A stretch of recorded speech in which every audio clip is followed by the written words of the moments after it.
Welcome to episode 16 of the XFL Insider Podcast.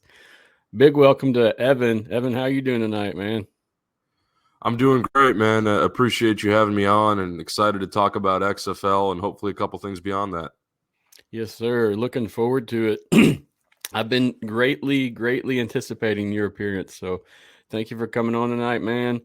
I know back in, I think, week 1 of Houston, I remember spotting you out, meeting you, and wondering, what is this guy doing?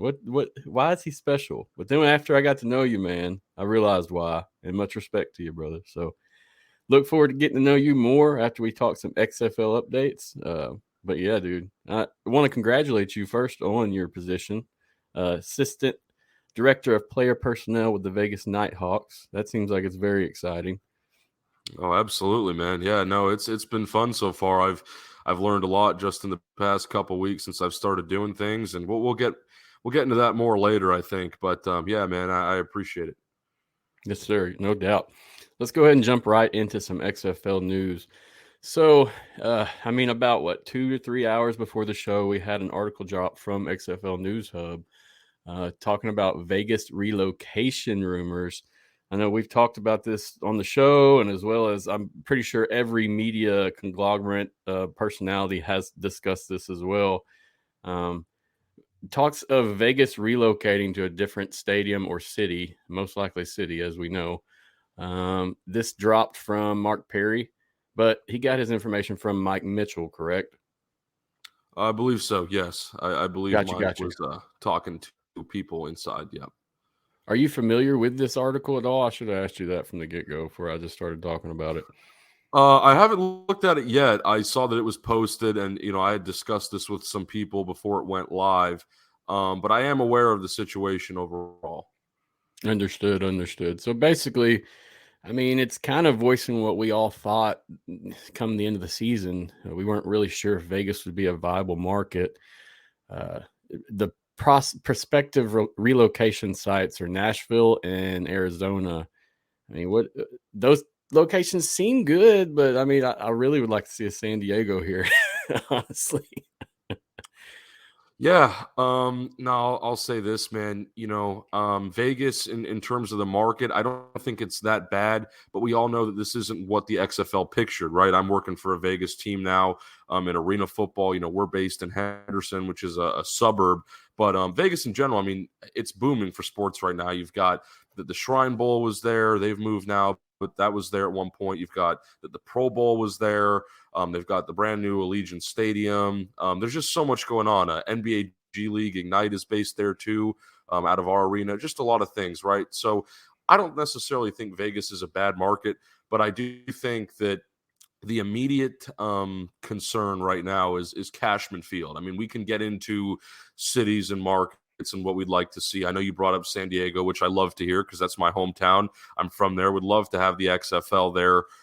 We had the AF there back in 2019. But anyways, I think right now the number one concern, before you can even get to a different market, is a different venue. I think they really want to get out of Cashman because it's a really sticky spot. And I've talked to players that were on the Vipers last season that were not very pleased with the state of that venue. And I'm sure that goes the same for, coaches and media and everyone that was around that site on a regular basis covering the games in Vegas. Because, and you have to think about too, the players had to travel there from Arlington, so they weren't based out of there. They had to specifically fly to that location, and I don't think a lot of them really enjoyed doing that. It's not exactly again, it's not how we picture Vegas. I think the league was very excited about going to Vegas. They wanted to capitalize on an incredibly expanding sports market. And I love Vegas. Again, I think it's a great spot. I've got ties there now with my new job. I think it's great. But ultimately, it caused a lot more problems, I think, than it needed to. I mean, we can talk about, again, the venue and all the logistical stuff. But what was really, I guess, annoying is the term I'll use here, was the delay in information prior to last season. I mean, the schedule didn't come out until January. That was like maybe 6 weeks before kickoff at best.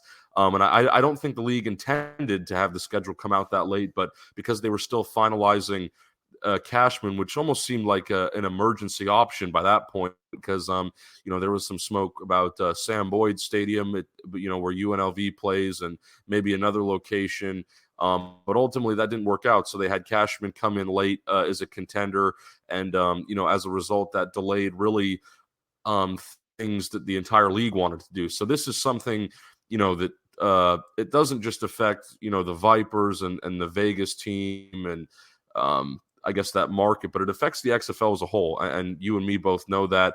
I remember the first time that they had the Vegas product on TV, the first Vegas home game that they aired.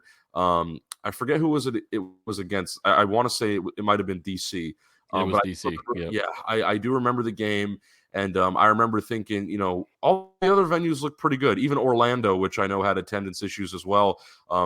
Camping World Stadium, they've had the Pro Bowl there before. That's a pretty solid venue, which contends with the rest. But obviously, Cashman was a tier below, and I mean, you could see that on the TV broadcast. That I think it shocked a lot of people. And when you're a new league trying to make a new impression, or well, maybe not new league, but new ownership, new identity, new everything.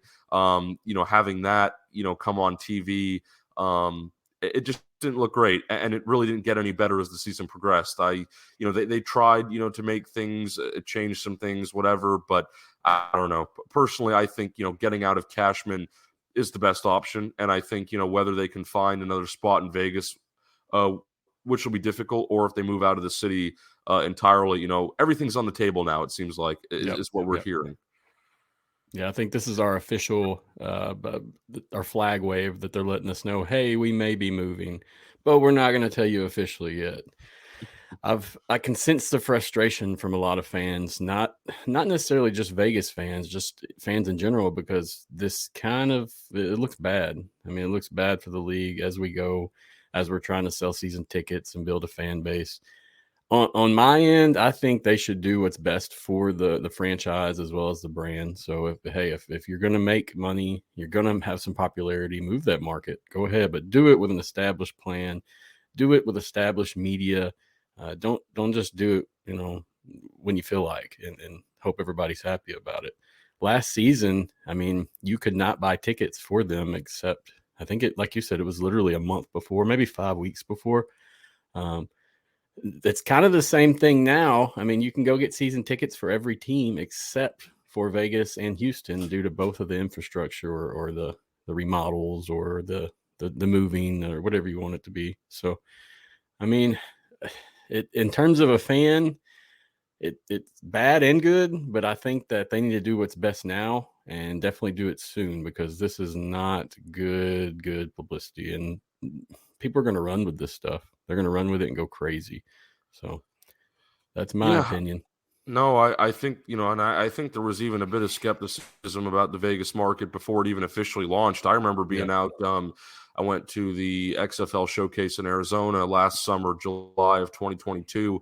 And even then, I mean, that was, months before we really had any sort of concrete evidence about what was going to happen. We, knew that we had an XFL team in Vegas. I don't even think it had been officially announced by that point. We just had heard some things, and we didn't have a name. We didn't have any details. We didn't have anything like that.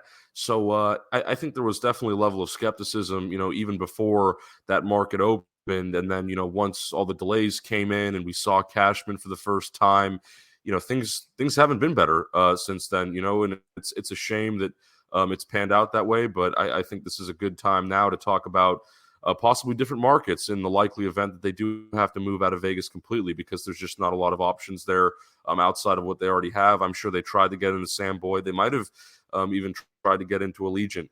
But obviously those are pretty tied down with a lot of things. And we knew even last summer that was going to be difficult. I think the XFL thought they had more leverage than they actually did when they were going into that. So again, it all kind of comes back to one thing. But in terms of markets, I was really surprised not to see San Diego on that list, because I think, even during the season, when Vegas was playing at home, I would go on Twitter and I'd always see, move this team back to LA, or, take them to San Diego or somewhere else on the West Coast, and I don't know, San Diego, again, I'm biased, right, because I'm from there, but it would definitely be cool to have a team there. And I do think we would get a good turnout, with Snapdragon Stadium. It's a new stadium. It's not the best stadium. They don't have a lot of shade there. There's definitely some flaws, but it's a good size overall for spring football. I think it's 35,000 people or something. It reminds me a lot of TDECU, where you and me were when the Roughnecks were playing last season, which of course that situation now might be subject to change as well. Maybe we'll get into that later. But anyway, getting back to my point about markets,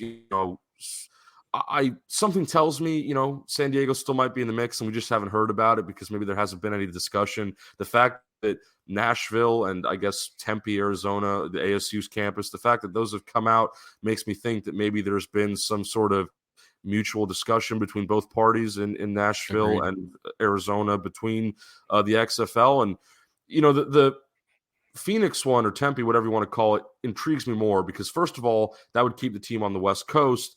And second of all, the XFL has already been in Arizona, specifically at ASU, multiple times. They had a showcase there again this summer, and I was at the one last summer.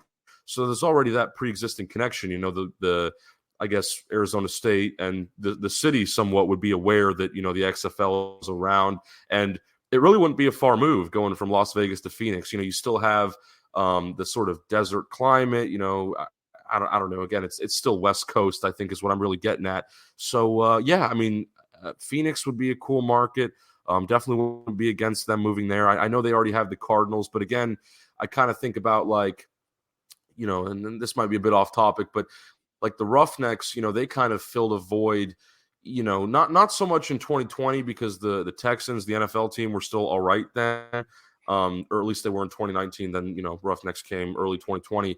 But now I feel like, when I was at the Roughnecks games, there were a lot of people there that were Texans fans that were just kind of upset with the state of their NFL team, and they just wanted an alternative. So I think about, you look at the Cardinals now, Arizona Cardinals there in Phoenix, they're kind of going through a rebuild. They might be one of these teams that's picking, within the top 5, probably top 3 of the draft next year. So when you look at it like that, maybe there's a similar strategy there where, hey, we want to bring another pro football team here. So, Cardinals fans or, football fans in this area in general have an alternative in case they're disappointed with the current state of the franchise they've been supporting for a long time now. And I mean, maybe that sounds bad to say, but the reality is, I don't think so. If you're a competing league, you got to capitalize on, what fans want and bring in a successful team.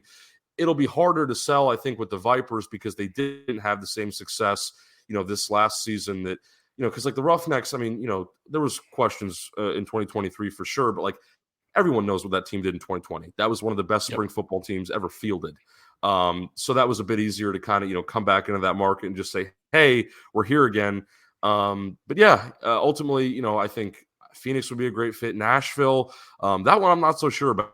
That one I have a couple more questions as to, what specific venue they're looking at. And I don't know. I mean, Tennessee, I think is, it's a good sports spot. I think there's something to capitalize on there. There's a lot of people now that seem to be moving towards the direction of Tennessee. There seems to be this attraction there. The only concern almost I have like about the that, Denver. Yeah, right. The only concern I have about Nashville, though, is you're taking a West Coast team and putting it in the East Coast, or at least the South. And I mean, you look at a league like the USFL. The one thing that I've always, and I know the USFL isn't playing in their home markets yet, but the one thing that's always kind of bugged me is, being a West Coast guy who now lives out in the South. It's nice to have football here and on the eastern side of I guess the Mississippi River is kind of the dividing line that we always talk about. But, the USFL, they don't have any West Coast presence, and if the XFL takes out a team from the West Coast, what does that make things look like? Then you've kind of got Seattle just sitting over there and everything else, is pretty far away. So that makes it difficult. I understand that the West Coast is a harder market for football now, and you're seeing that across all different levels. I mean, look at what happened to the Pac-12.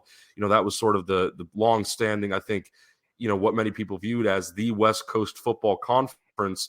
And that's all but dissolved now. I think they've got 4 teams left, and obviously, those teams will probably have to look at other options too. So, again, that's a separate conversation, West Coast football and whatnot, and that's something I care a lot about. Again, being from California, which is a big football state historically.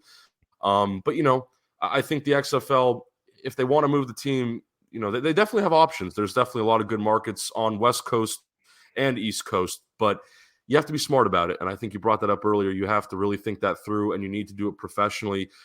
You already whiffed on this market, so don't whiff on another one type of thing. You kind of, even though a lot of it is going to feel rushed again, and you're going to feel like there's a sense of failure and disappointment, if you're just smart about it a second time, there's a lot of places they could go where I think they could succeed, particularly maybe smaller markets. I think the XFL has – they definitely took a couple swings, not just in Vegas, but I mean, they went to a bunch of larger cities and kind of experimented with that. Overall, I think it worked out okay given the general spring football market. But I think if they go to a smaller market somewhere, it would be helpful. I talked about Phoenix. I don't know if that necessarily counts as small.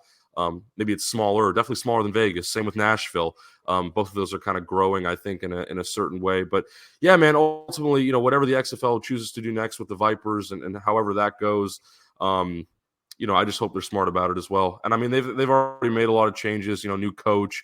That team, either way, even if they are still in Vegas somewhere, is going to look a lot different next year. I think we can all agree on that, and that's what I'll leave it at.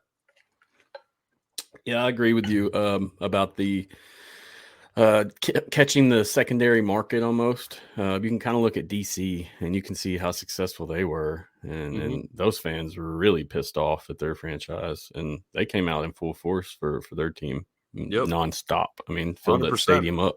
And they had they had that poll from 2020 as well. People knew about the Defenders originally. And it was like I was talking about earlier with Houston. I mean, it's easier to go back into a market where you already were, but even if you're not, even if you're going to a completely new market, I mean, people are hungry for football everywhere. I mean, that is the top sport in this country, no debate. I mean, the numbers prove that.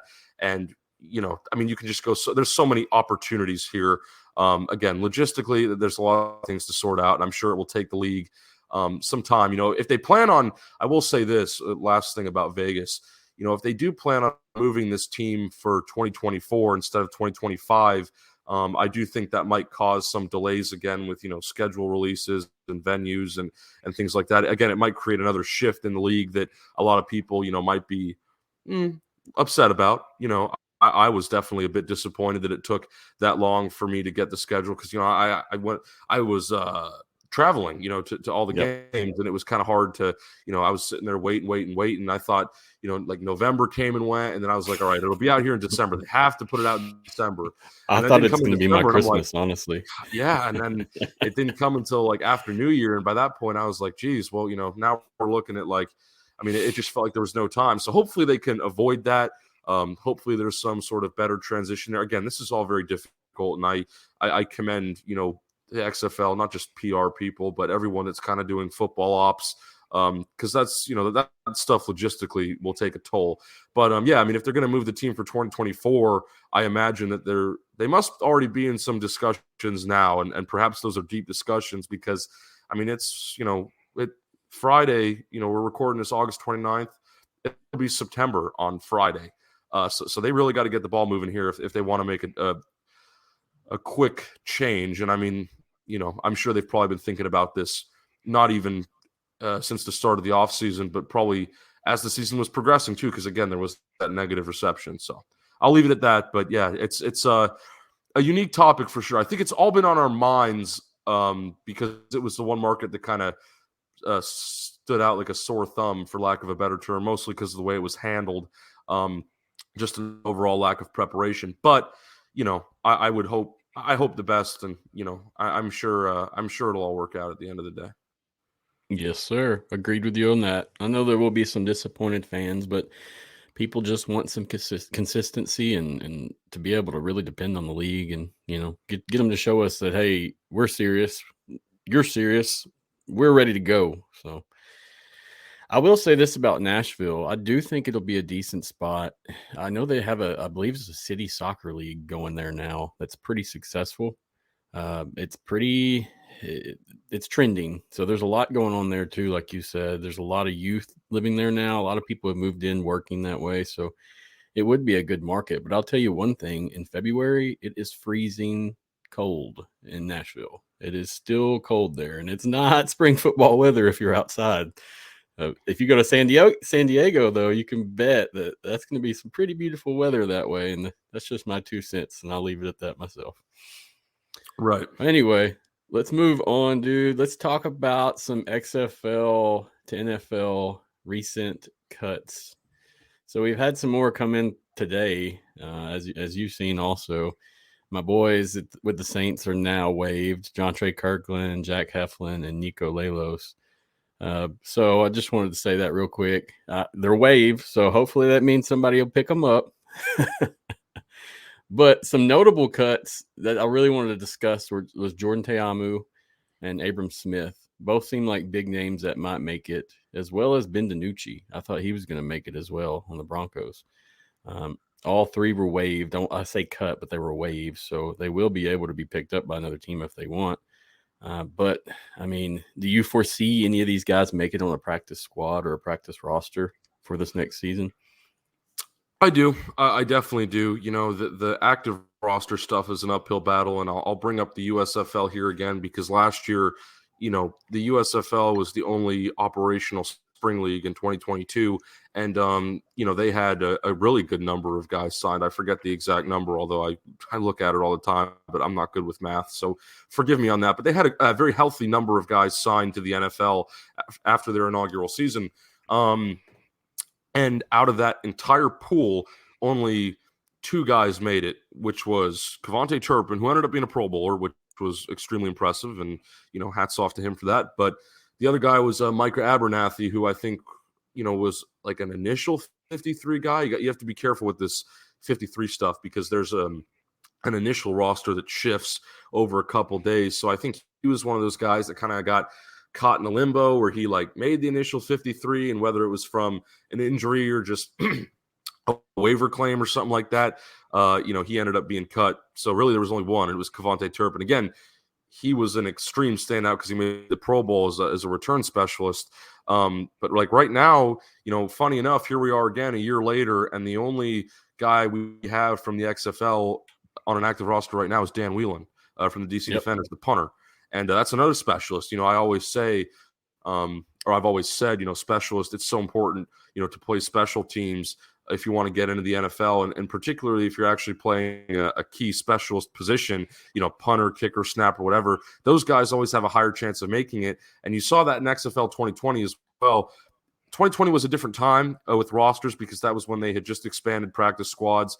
There was no preseason, so I think the evaluation might have been a bit different on that front, and perhaps that led to, you know, more XFL guys from 2020 getting on active rosters immediately, whereas now you're not seeing that as much in spring football, really, from any league. I think the USFL has 2 guys right now that made it past cuts, but I mean, it's a very low number. You know, I was expecting, you know, I think I said, you know, to people that I know well, I was like, well, hopefully there's 4 or 5. And I thought I was lowballing it. You know, I thought we'd get like maybe 10. But it's a tough business, you know, and we're learning that. I feel like every time, you know, we reach cut down day in the NFL every year, we're just reminded of how tough of a business it really is. And especially for these guys that play spring football, you know, you'd think, I mean, this is a bit of a complex discussion because there's a lot of people on Twitter going around saying, you know, they see their favorite XFL, USFL player get cut, and they say, well, what's the point? You know, like, why even bother if you're just going to let him go? Like, you know, it's all a scam or whatever. And, you know, the same thing's been happening a lot with, you know, in the CFL, Nathan Rourke, you know, got cut by the Jags, and all the Canadians are kind of in an uproar about that. You know, oh, well, he looked so good in the preseason. The reality is, you know, even if you look good in the preseason, you know, and you make big time plays, you know, there's certain the NFL will always be a numbers game. So even if guys, you know, the whole point of the preseason, I guess, is to, you know, make a good impression. Again, try and get on the final roster. The guys that are fighting for spots, you know, are trying to prove themselves in the preseason. But sometimes, even if they do, you know, quote unquote, prove themselves and they have really good performances, I think Nico Lelos. I mean, you want to talk about, you know. Yeah. your Saints guy. I mean, he was phenomenal in the preseason. But the reality is, it's a numbers game. Like you look at again, I'll just use Nico Lewis as the example here because he was a good player who got cut. Defensive line, like the Saints have an incredible defensive line depth. So even a guy like that, who plays really well, sometimes it just comes down to familiarity. We're going to take the vets who have been there longer. And I think that's what a lot of people have to understand is, it's not, you can't really take it personally. It sucks. I wish there was more guys that made it. And, it's a tough blow when you see the transactions and you're like, oh, this guy's gone, that guy's gone. But the good news here is, a lot of these guys will end up back on practice squads. And, that's sure. what time has always told us is, hey, you've been cut and you're not going to make the initial active roster, but you can, if we really like you, you stick on the practice squad for the entire duration of the season, have a chance to get elevated. A lot of guys do get elevated too. You'd be surprised. Injuries are so common in the NFL, across pro football in general. There is a need for guys to come up from, the practice squad and perform well, guys that are, still learning a bit and things like that. So this isn't the end of the road. As much as we talk about this being a dreadful day where a lot of guys, lose their jobs, I think for these spring football guys in particular, I mean, they, this is just an opportunity for them to enhance their time in the NFL. Because, I don't know. I mean, the reality is I think there will be a good chunk. I mean, I really don't want to put a number on it, but, maybe upwards of, 15 XFL guys that make practice squads, maybe something like that. I think the USFL had close to 20 last year. Again, not good with numbers. Don't quote me on any of this. But, if these guys can return on practice squads, and then you keep working, they could get elevated and then they can make an impression, nothing. The NFL is, what am I looking for? It's a pretty, it shifts all the time. Nothing's really set. I mean, we're, again, just like we're talking about 53-man rosters being finalized now. Well, nothing's really finalized. Again, waivers go through tomorrow and then you still have to set the practice squad. So there's still going to be a lot of movement in the next, 24 hours from the time that we're recording this. And if anything, that gives me hope, that there will be guys that can, find new homes and maybe some of them, again, guys that were waived today, maybe a team puts in a claim and then they do get on the active roster. So that'll move the number up right away as opposed to, again, sort of waiting things out on the practice squad, see who gets elevated week by week. But yeah, that's where I sit on that. I think again, we might have got a bit off topic, but I think that the guys you brought up were Jordan Ta'amu and Abram Smith, both for the Vikings. I guess I'll start with Jordan Ta'amu then. Ta'amu, I think, gets a lot. Well, he was the one sort of XFL quarterback that made it. Let's put it that way. And he hasn't, people, he was in the USFL last year, but he didn't get an NFL shot after the USFL last year. So then he came, to the XFL where he'd been in 2020. And, again, slow start to the season there in DC, but obviously the team was really good. He picked things up and then they, went to the championship game. Unfortunately, they weren't able to win that. But, I was honestly a bit surprised that Jordan Ta'amu, got another shot in the NFL. The last time he was in the NFL prior to his stint with the Vikings was with the Carolina Panthers in 2021. And he's been with plenty of other teams, before that. Texans, Chiefs, Lions, I think, are all on there. So, yeah, he's been around the block a couple times. Washington, too, was the other one that he was on last season, or 2 seasons ago, I guess. But, Jordan Ta'amu, he's one of these guys where at this point I think he, should really settle down in the spring football space. And I'm not saying, he is not an NFL quarterback. He shouldn't take that opportunity. But, he's got a good thing going in spring leagues. Every spring league that he's played in, I mean, USFL was okay, but, XFL 2020, XFL 2023, both of those went extremely well. He proved a lot, and he keeps finding himself back in the NFL. Like Ta'amu, the reality is he's one of these guys where he signed as an undrafted free agent with the Texans in 2019. Had these leagues not existed, he might not have been around for much longer than that, but, he still has had a livelihood to some extent. Again, maybe not actual playing time, but in camps and, in workouts since then, again, with several other teams. So I think that's important. And he can, the point that I'll really get to here before we get into these other players that are on the list is a guy like Jordan Ta'amu, because he's a quarterback, he's a leader, and he can bring, yeah, he got cut, whatever, maybe he's back, maybe he's not. But assuming he comes back to the XFL next season in 2024, he comes back to DC, he can bring an entire NFL camp's worth of experience. And I think that's what a lot of people are going to overlook when we talk about all these cuts and, disappointments and guys not going where we thought they would or, latching on. The reality is if these guys can just go into NFL camp and, yeah, they get cut, it's unfortunate. But if they can go to NFL camp and get that experience and then bring it back to their XFL team, that will make the XFL team better. That will make their position group better. That will make themselves as a player better. Even the coaches can probably learn something from that. So it kind of, it sort of radiates an energy almost that I'm really excited to see come 2024. Because we saw this, again, I know this is an XFL podcast, but if we're talking about spring football in general, I like to bring up the USFL as sort of a springboard because the USFL, again, they've had 2 seasons now, back-to-back. XFL's only had 1. Like you saw plenty of these guys where they played in the USFL in 2022, signed an NFL contract. They were in the NFL for the 2022 preseason. They got cut. Some of them, latched on the practice squads. Others didn't. But a lot of them ended up going back to the USFL. And again, a lot of them with the USFL team that they originally played for. And to be honest, I think, a lot of those teams got better because of that. I get it, the Stallions still won the championship again and everything. It didn't look that different, but I feel like in those locker rooms and in those sort of, buildings, whatever, even on the field, all of that, those little sort of things that you'll pick up in an NFL camp being around such high quality talent, those things will pay off. They'll go a long way. You as the fan might not see that because the reality is that player is still going back to the same league where he started.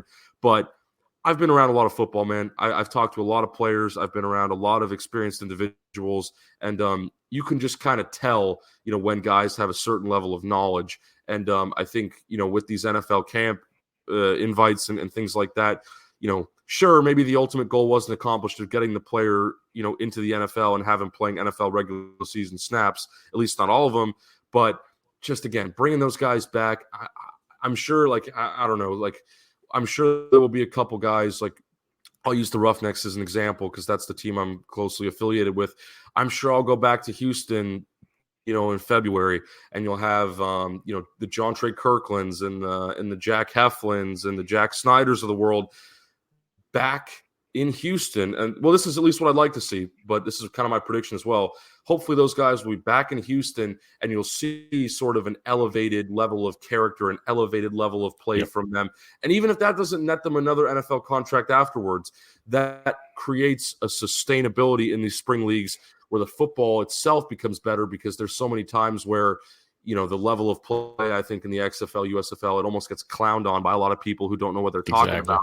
They see it on TV and they think, oh, this game's so slow. These guys just aren't NFL caliber. But if they can get into a camp and then go back, the league will become, more watchable for the people who think it isn't. And for the people who already think it is, it'll just be an elevated level of performance and overall excitement. So, yeah, I know that was a lot. And we didn't even get to your second player that you wanted to. Oh, it's all good, bro. Let me just say before we don't have to cover them all either. It's all good. Right. We can cover who we want, so no worries. But I agree with what you're saying full-heartedly. I feel like we as fans, and even unless you're experienced media, unless you've actually been in those training camps and practices and games, whether it's NFL, XFL, USFL, you don't realize the massive level of talent and the pool of talent that's available, especially amongst football players. And it's huge. And I think a lot of us don't get that. We get stuck on these same names. We get stuck on these same coaches, coordinations. We don't get the fact that, hey, there's another guy ready to move up that was playing in college last year that he's ready to take a spot. So, I agree with you on that, just in terms of the full understanding of what's going on there and why they're actually cutting or waiving these players. Now, I will say, too, It did disappoint me that this many players were waived. I thought more would make it onto a squad, at least whether it be special teams or whatnot. So, with Dan making it and being the only player, that's congrats, man. He did it. He's showing them what's going on, and he beat that guy for his spot. So, yeah, I know one that really, really I wanted to talk to you about, and it just dropped a couple nights ago, was PJ Walker. PJ Walker for the Bears. They paid him out his $2 million and sent him on his way, unfortunately. Mm-hmm. And that was when I think 2020 XFL, that's the guy I think of. That's the name that we all probably think of for that time of being an athlete. I mean, do you foresee PJ making it on another squad or a practice squad even? I do. I'll give my 2 cents on PJ Walker. The reality is, PJ Walker, yes, he's sort of, I've always said he's the XFL poster child. His story about, how he came to the XFL through, he was like teammates with Andrew Luck, and then Andrew gave him the reference to his dad, Oliver Luck, who was obviously running the thing with McMahon back in 2020. PJ Walker was a practice squad guy for 3 straight seasons in Indianapolis before he played with the Roughnecks in 2020 and lit it up. I mean, that was clearly his, that was where he needed to be. That was everything he could have asked for. That was, and I don't have any hesitation saying this, some of the best pro football I've ever seen. Again, a lot of that built, my love and connection to this league that has now gone so far and that I've now been able to attach to so many other different people, not just in football, but in life in general. So that goes a long way. I think, PJ Walker has a special place in all of our hearts. Anybody that's an XFL fan, that guy really set a different standard. After that, then he went to Carolina. He reunited with his college coach, Matt Rule. But this is where the reality starts to take a bit of a shift. And, PJ Walker he wasn't that great, in the NFL with the Panthers. He had one really great throw last year to, what's his name? DJ Moore. Yep, DJ Moore that went viral. That was the one that was his best NFL moment, I think. But outside of that, he had a pretty lackluster touchdown to interception ratio. Not a very high completion percentage from what I remember either. He's still very raw in some elements, and I think he always will be, just because what the Roughnecks did in 2020 with that offense, it wasn't necessarily an NFL style offense. So when he went to the Panthers, I think he had to make quite a bit of adjustment. Again, even though it was somewhat familiar with his college coach being there and everything, it's the NFL. It's a different game either way. So now, PJ this offseason moved on to the Bears. It was pretty clear that, Matt Rule, left the Panthers. Once that happened, I knew PJ was going to be gone one way or another. I don't think the next regime was really interested in keeping him. Play might be one thing, but just the pre-existing connection was another. So then he signs with the Bears. And at first, I thought that was a great landing spot. I thought, he'll make the roster there for sure. He'll be the backup. Again, they gave him $2 million guaranteed, so that was a sign that they really liked him and they really wanted him there over, because I'm sure there were probably other teams that were interested too, just given his now somewhat veteran experience, you could say. But then, and this is where the story gets interesting too, kind of takes another turn. Tyson Bagent was a guy I really liked. Division II guy, Shepherd University quarterback. He was at the Senior Bowl. His story was well documented. He was like the top sleeper prospect almost of this draft class, and I really liked him. He's solid. Yep, and it was extremely surprising that he went undrafted. I thought he was going to be one of those late 7th round guys. But he went undrafted, but then the Bears signed him. And the second the Bears signed him, I knew that was an immediate red flag. That was back like at the end of April, early May or whatever. So this has been a couple months now. But once I saw that, I knew Tyson Bagent was probably going to get the spot. And a lot of other people did it. A lot of the news lately has been sort of the Tyson Bagent Cinderella story about him, being an undrafted Division II quarterback, taking the backup job to Justin Fields. I don't know. I watched a lot of, I was very interested in him as a prospect, watched a good amount of the tape. Like I thought, again, he was going to be drafted and he'd have a backup job without really having to compete. It didn't really turn out that way. But again, he got the spot one way or another. So now he's there in Chicago. And, the other thing too, it seemed like PJ maybe didn't get along with some people in Chicago. I think there might have been sort of a personal component there. It might just not have been what he envisioned or what the other side had envisioned. And it almost seemed like a mutual parting of ways, especially again with the guaranteed, money. Like the team is going to take a bigger hit there. I'm sure PJ was happy to get the $2 million, and whether he was going to be there or not, great. You got $2 million in your pocket. That's fantastic. Yep. But yeah, it was an unfortunate situation. Again, it looked like PJ was going to be the backup, no doubt, and then they brought in Tyson Badgett, and he did way more in the preseason too. We just talked. We had a whole thing about how guys are competing for spots in the preseason. He really earned his spot in the preseason. I mean, I watched him play there, and like he just looked, it just looked comfortable. It looked natural. Whereas for PJ, I think it was the opposite. Again, another transitional period for him too. He was everything before this for him, even if he struggled at certain times, I'd say has been comfortable because he got to make the transition back into the NFL from the XFL with this old head coach. There was familiarity. There was a sense of, I will have a fair shot here. But then he went to Chicago, and it was a completely new game. People didn't really know who he was. They weren't really familiar with what he would bring to the table. And, it just didn't work out. So ultimately, I do think he will get back on a practice squad somewhere. Whether or not he'll actually play this season is hard to say. I think right now his outlook, teams – quarterback's one of those positions where I think teams have to do further evaluations, and a lot of that's already set. We'll see tomorrow. There's a couple guys on waivers that might get picked up and fill those. I think right now there's 19 teams that only have 2 quarterbacks on the roster, and the rest have 3, which is I think the number that a lot of people look for. Is 3 quarterbacks. Even though 2 is I think becoming more common now, which sucks for a lot of guys. It's just way less spots. But I will say ultimately. Oh, the Patriots only have 1 right now, so that may be a prospect. And there you go. Yep. But like I was saying, PJ Walker, like I kind of view him as like a practice squad guy, maybe elevated as like a QB3 or backup quarterback if a starter gets hurt. But unfortunately, right now, his path to playing time, it just doesn't look the same as it has in recent years. I mean, I was even skeptical that he would play really at all again in the NFL, even after he signed in 2020, because Carolina, they still had, I don't know. Sam Darnold. Yeah. I mean, they kind of had a weird mix of guys that they were bringing in. I want to say, they even brought in Cam Newton at one point too, when he was there. Oh, really? I didn't know he was there at that time. I think he was. I think he was. Yeah. Again, it was a weird mix of quarterbacks, which is why I didn't know if PJ was going to play, because it seemed like they had a lot of options that they wanted to test out.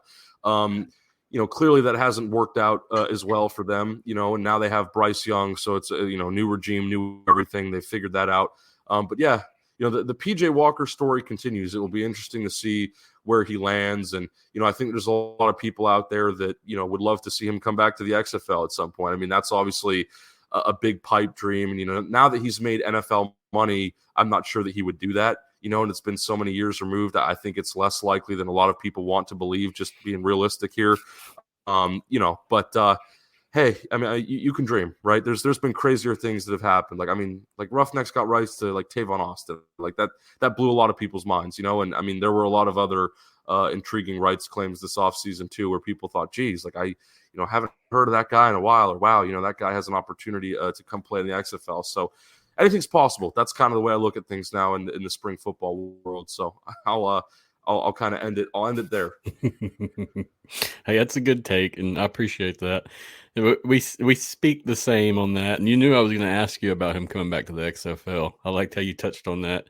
A lot of people on the Facebook world and Twitter as well, they're really hoping for that, but it's not probable. The man's making money and being professional. He's doing what he wants.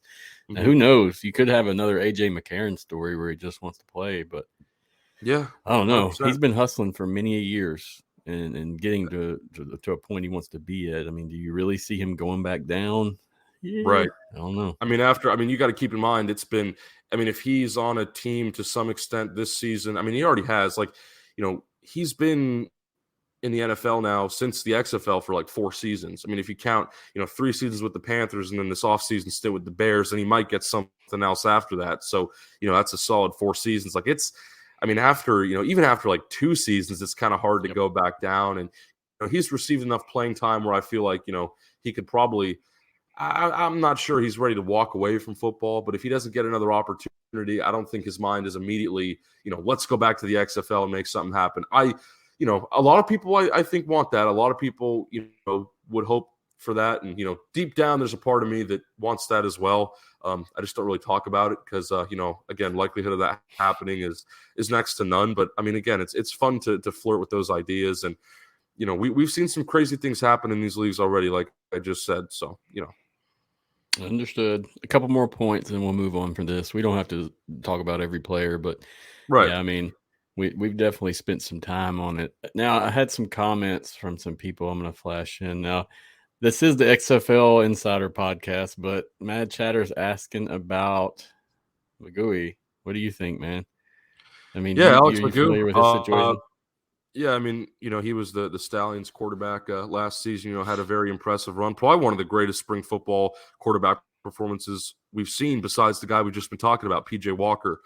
He really excelled. But to be honest, again, Alex Magoo is one of those guys where, like, the Packers drafted Sean Clifford from Penn State in the 5th round, which a lot of people thought was a bit early for him. Like, they really liked Sean Clifford, and they named him the backup recently. So the second that happened, I was like, well, it just comes down to whether or not they want to keep a third quarterback on the active roster, and it doesn't look like that's going to happen. So unfortunately for Alex Magoo, the numbers game comes into play again. I know a lot of people will be upset by that, but it is what it is, man. It's not, again, you can't take it personally. It sucks. Like, we all would hope for guys to just get on the active roster and go do their thing.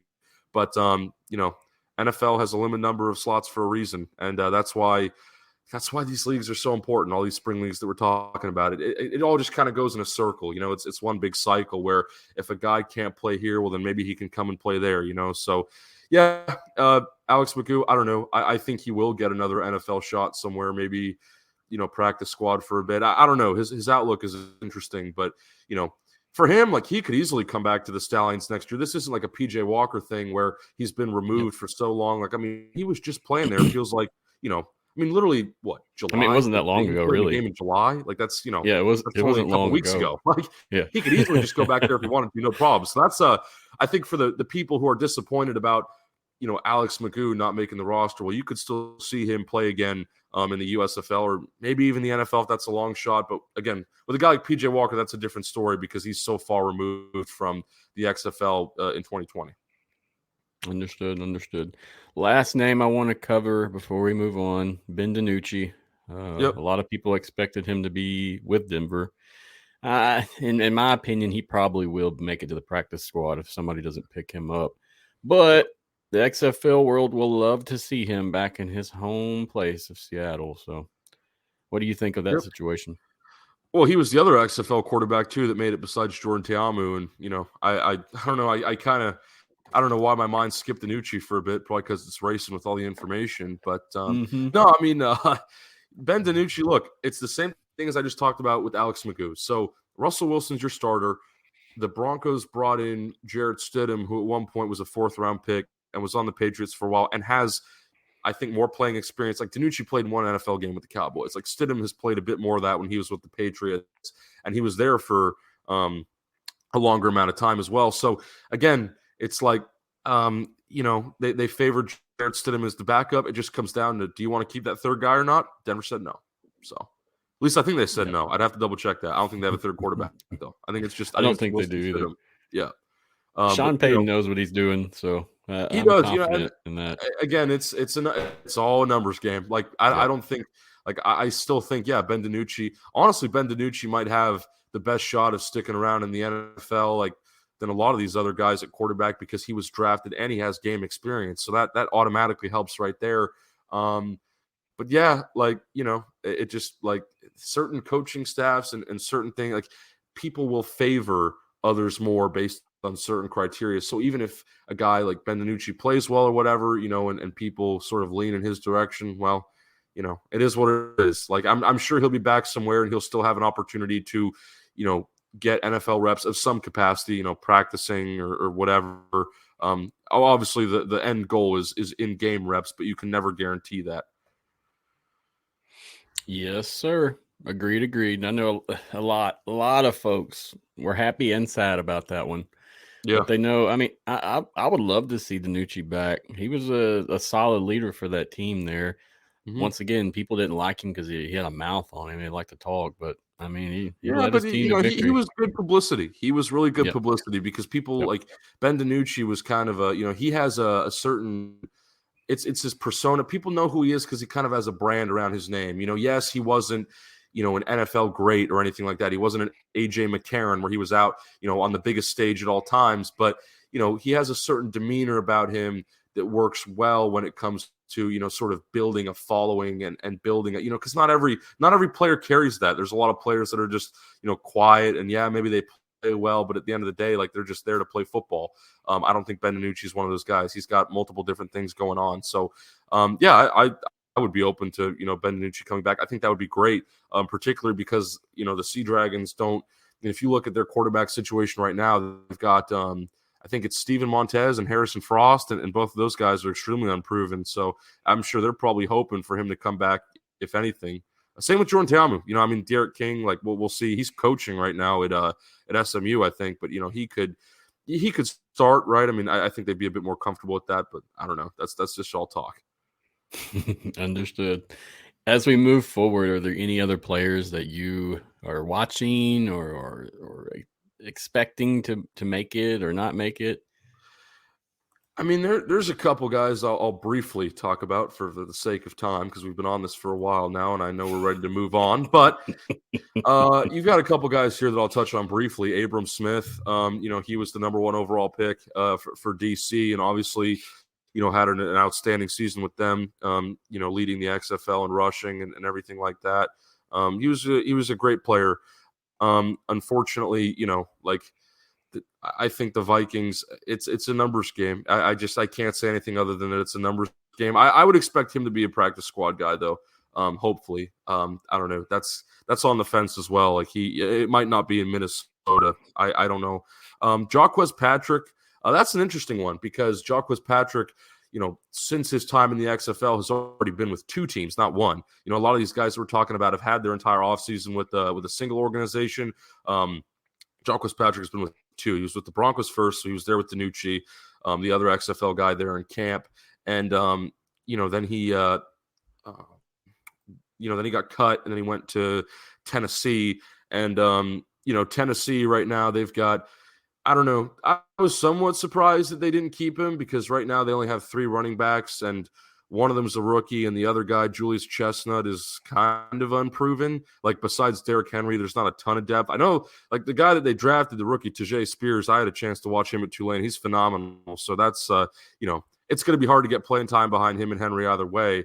But, like the Chargers, I think, were a team that kept 4 running backs, and one of their guys was an undrafted rookie, Elijah Dotson. So, again, certain teams just look at it a certain way, and, I think Jaquez, like, he's one of these guys where he's practically an NFL journeyman at this point, and he was in the original XFL in 2020. He's been around so many times, but he's still, I think he turns 27 at the start of next year, prior to the next XFL season. So he's still pretty young, and I know running back is a position where they definitely value age more than a lot of things.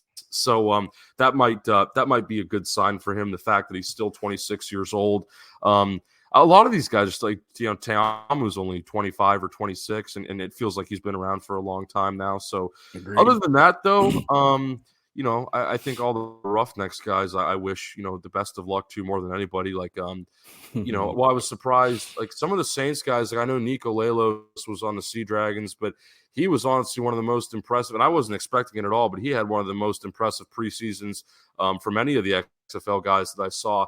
And then obviously the other big one is Jontre Kirkland. He had, he played really well in the preseason with Arizona last year, and had another good preseason this year with the Saints. I was just watching him on Sunday in their final game. They closed out the preseason against the Texans. So he was getting a lot of snaps, which was a sign sometimes in your last preseason game that you really are playing for a spot. But, the Saints had an interesting sort of receiver room, and I'm not sure if I agree with all their decisions on that front. I got to go over all these rosters, later in the week and figure out, exactly where everybody's at. Again, I'm kind of waiting for the waiver claims to go through, and, again, they say initial 53-man roster, not finalized, because, nothing's really finalized until the games are played, in my opinion, or at least they won't be finalized until the end of the week. But, other than that, I don't know. I think, until these practice squads, sort of get put together, I don't really have too much of an opinion on other specific players other than, again, the ones that you put down on that list. Gotcha.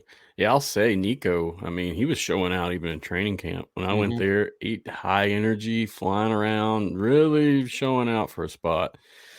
So, I mean, I hope he makes the practice squad, honestly. Both of those guys, Heflin, I mean, I didn't see much from him, but I think he just didn't get as much time. He didn't get the opportunity like the Yeah, other he had two. lower snap counts, I think, than anybody in that group. Yeah, no doubt. Yeah. But we will move on from that. Sorry we took so long. It's been an hour. We'll try to wrap this up within 40 minutes. Yeah, we're still going, man. This is good. All right, let's roll on. Let's talk about the supplemental showcases that are coming up October 7th in Orlando, Florida, and then October 21st in San Diego, California. Great locations for both of these, I feel like. Orlando's got a really solid fan engagement experience. They do a really good job at keeping their fans engaged and doing events and giving things away. And I mean, conferences, they've done all kinds of stuff. If you see it on Twitter, a lot of good stuff coming that way. So great they did that there. Do you know, I was trying to find a rough estimate. Do we have any idea how many people will be in attendance for these? Do they have any kind of projected numbers anywhere? I couldn't find any. Not that I was really looking for them. I don't know. A lot of these events are, I don't want to say hastily put together, but sometimes like certain guys will come, others won't. I would expect, because I mean they take the showcases pretty seriously more than anything. So I would expect a good turnout. It's hard to say. I think I don't know, from both the player side and like the personnel side. Like I don't know how many people will be there total, because they had a pretty good turnout at all their showcases. But I mean, I've seen times where you have too many players for the amount of evaluators on site, or sometimes it's the other way around. I mean, well, it's rarely the other way around, but it is a possibility. So I don't know. It'll be interesting though to follow along. I mean, I'm all for these showcases, man. The fact that I think it's so important for a league like this to keep sort of things afloat in the off season and not just kind of disappearing and going quiet, and having these events and really publicizing them. Like I thought it was great what they did. They live streamed the XFL Combine in July and everything like that. I thought that was fantastic. You just talked about engagement. I mean, that checks a pretty good engagement box, I'd say. So things like that. Yeah, things like that are really important overall. I mean, yeah, it's great for the players, for them to get extra looks. And, the XFL is really cycling through a lot of people, which is good to see. They're living up to that League of Opportunity name. It's not just some gimmick, but at the same time, it's good for people like us, to just when it comes to content and things like that, to have something, that's actually like a physical product, like a showcase, in this case, something like that, just to keep things going. It's really nice to see the league doing that. And I feel like, they did a good job. Like they did a good job with the ramp up last season leading into, the inaugural 2023 campaign. But now, like, I think there were some questions, like the championship game ended and then everyone was like, okay, now what? Like, we know there's going to be some guys signed to the NFL.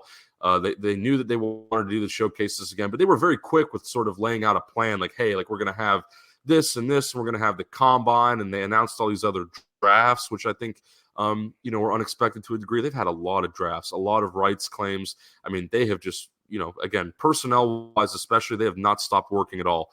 So it was, again, it's good to see this continuously happening. The league is really putting their foot down when it comes to, their time in the offseason, because it's a really long offseason. A spring football league, unlike other leagues, it's not like the MLB or the NBA where you're playing, close to 100 games or more than that. Like, spring football it's like 10 weeks, 12 weeks with playoffs, and then you've got like 9 months to just fill in and do whatever. So, there's a really long time like that for a lot of people, would be a very concerning dead period. But I don't know, like XFL season ended in May, and I've felt just as connected to it through like from then to now as I was during the season. Maybe a tiny bit less because there's no actual games, but otherwise, I mean, I think it's been fantastic.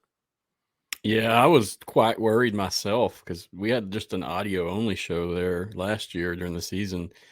And I was very concerned about what I'd be talking about. I didn't even know if I was going to do a show just because I thought, hey, I'll just wait until the season pops back around so it's easy talking points. But they've given us plenty of stuff to talk about and spread the word. So I agree with you. I think it's really good what they're doing. And then now that's another thing I wanted to ask you about. So these players will be evaluated for the XFL supplemental draft that happens in January.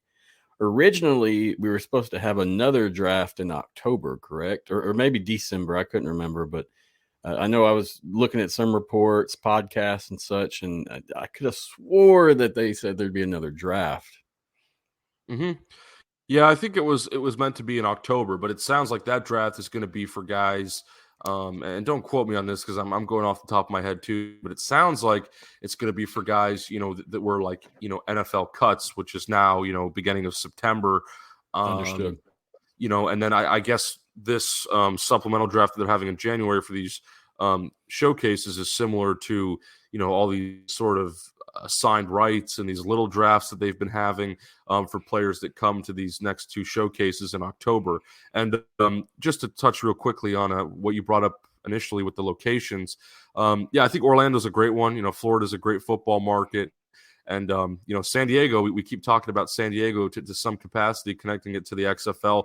They had the specialist showcase in October last year in San Diego for the XFL because Nick Novak runs the kicking camp down there. So it's a big, very big area for specialists. A lot of guys live in the area just because they train there a lot. Weather's good. You've got Nick Novak and John Carney.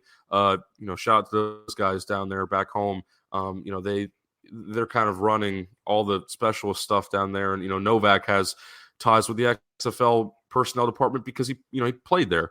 He played in the XFL in 2020 and now, he does, I think he works for them now. Like he's in some sort of, direct, like, I guess it's, his responsibility to run these showcases for the league. Or at least the specialist one was, I don't know.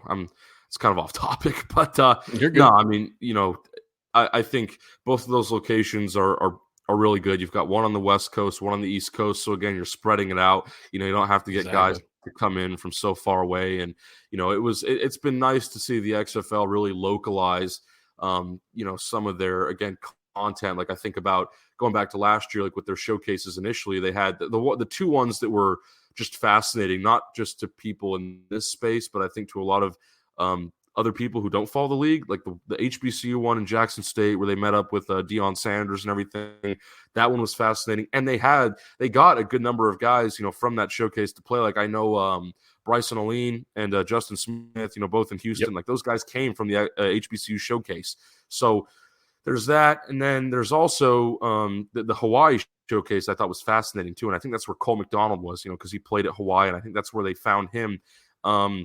Again, they really branched out and they're continuing to branch out. I mean, I don't know, Orlando and San Diego aren't maybe as exotic as Jackson, Mississippi and Honolulu, Hawaii, but it's still something. Like, again, there's still you can definitely tell that there's been some thought put into this. And, maybe Orlando too was chosen again because of how, I mean, they've done such a good job with promoting. I think maybe more than any other team, their guy, Corey, who does the tickets and stuff. I mean, that guy deserves any raise you can throw at him. I mean, he is a great promoter. I'll use this quick minute to give him a shout out because he never gets enough credit. I feel like maybe because again, Agreed. Orlando, they didn't have great attendance last year. It's a smaller market compared to what some of the other teams have, and ultimately they weren't that great last year. So all those things kind of come into play. But Corey, like that guy, just works and works and works. I don't think any of that matters to him. Like he just wants to get the name out there, wants to push the brand. He wants to do everything for the fans that are willing to come and commit their time to the game and the league and all that. So, having a guy like that in the XFL, having more people like that in the XFL, I think is extremely crucial to see more of this stuff happen. And again, just to generate more, we talk about this long off season and all these showcases that are having to sort of build momentum and hype for the people that follow the league to have something to talk about. The more people you can have on the inside that can set that up and promote properly. I mean, that's so key for this sort of niche market that we work in, which is spring football. That can't be overlooked. I think that I think all around that's just good. Yeah, I agree with you. He's very hands-on. So we see a lot of social media stuff from the XFL admins or however they call themselves. But even in the offseason too. It's yeah. I mean, but he's actually taking pictures and at events with fans and doing these things. Now I've seen some other things amongst fundraising and such, but in terms of just like ticket sales, like dude is killing it. And whether it be setting up at events and talking, I think I saw one post a couple months ago where it big rainstorm and he had a group of fans under his tent that he was selling tickets for. And he was like, you can bet I told them all about season tickets and their time while their time was here. So Yeah. I've been trying to get him on for an interview, waiting for Andy to make that happen. I've emailed him a few times, just waiting. But Right. yeah, I think he's great too, dude. I'm glad you said his name because it's not just me noticing those things; it's everybody. And Yeah, I mean, I figured while we were on the topic of Orlando and them having the showcase, like why not talk about guys that have done a good job with the Guardians since that's their team? You know, that's the market. agreed. Yeah, I think they got some good things going, regardless of win or loss record. And as long as there's not any controversy amongst coaching or players, they should have a decent year this next year in terms of just fans being engaged. I think they're bought in. I've liked what Terrell Buckley has kind of done in the offseason. He's very honest with himself. He understands that they need to improve, but he's he seems to be taking all the right steps so far to make sure that next season, won't be as rough and there won't be as many questions. So again, I think it's good that, the XFL is sort of like giving the showcase to Orlando and being like, well, just to sort of reassure some confidence, and that they're still invested in that market. That's what you can tell. It's a bit of a different situation compared to what's going on in Vegas, where we literally had a whole conversation at the top of the show about how they're probably looking to move out of there. And again, not because Vegas is a bad market, they just didn't necessarily execute that correctly, I think, on all fronts. But we've already covered that bridge. So yeah, and I'll say too before we get off the bridge again, I mean, this is an investment. Everybody's got a piece of the pie, and we don't know fully whose money is involved, but we know that those investors have to be happy. And clearly what happened in Vegas was not good. So yeah, we'll see what happens, but I think there is some changes afloat. I like just Coach Blevins already. I think he's a great figurehead for that team. Yep. He can really lead them where they need to go. And he's got experience in many, many different things. And anything I see is positive. So, but anyway, bro, let's move on. I think we're finally done with some XFL updates and news. It's been pretty lengthy this week. Last podcast was the 21st, so I didn't really expect that much stuff to occur. But like we just said, here we are, keeping it relevant. There you go. Let's talk about you now, brother. I want to get to know you a little bit. And I know as I tried to research you, I always try to research folks before I interview them just to get to know a little bit more about you, your background. There's not much out about you in terms of personal. I see plenty of football athletic experience, professional athletic experience, but personally, I mean, really just want to get to know more about you, man.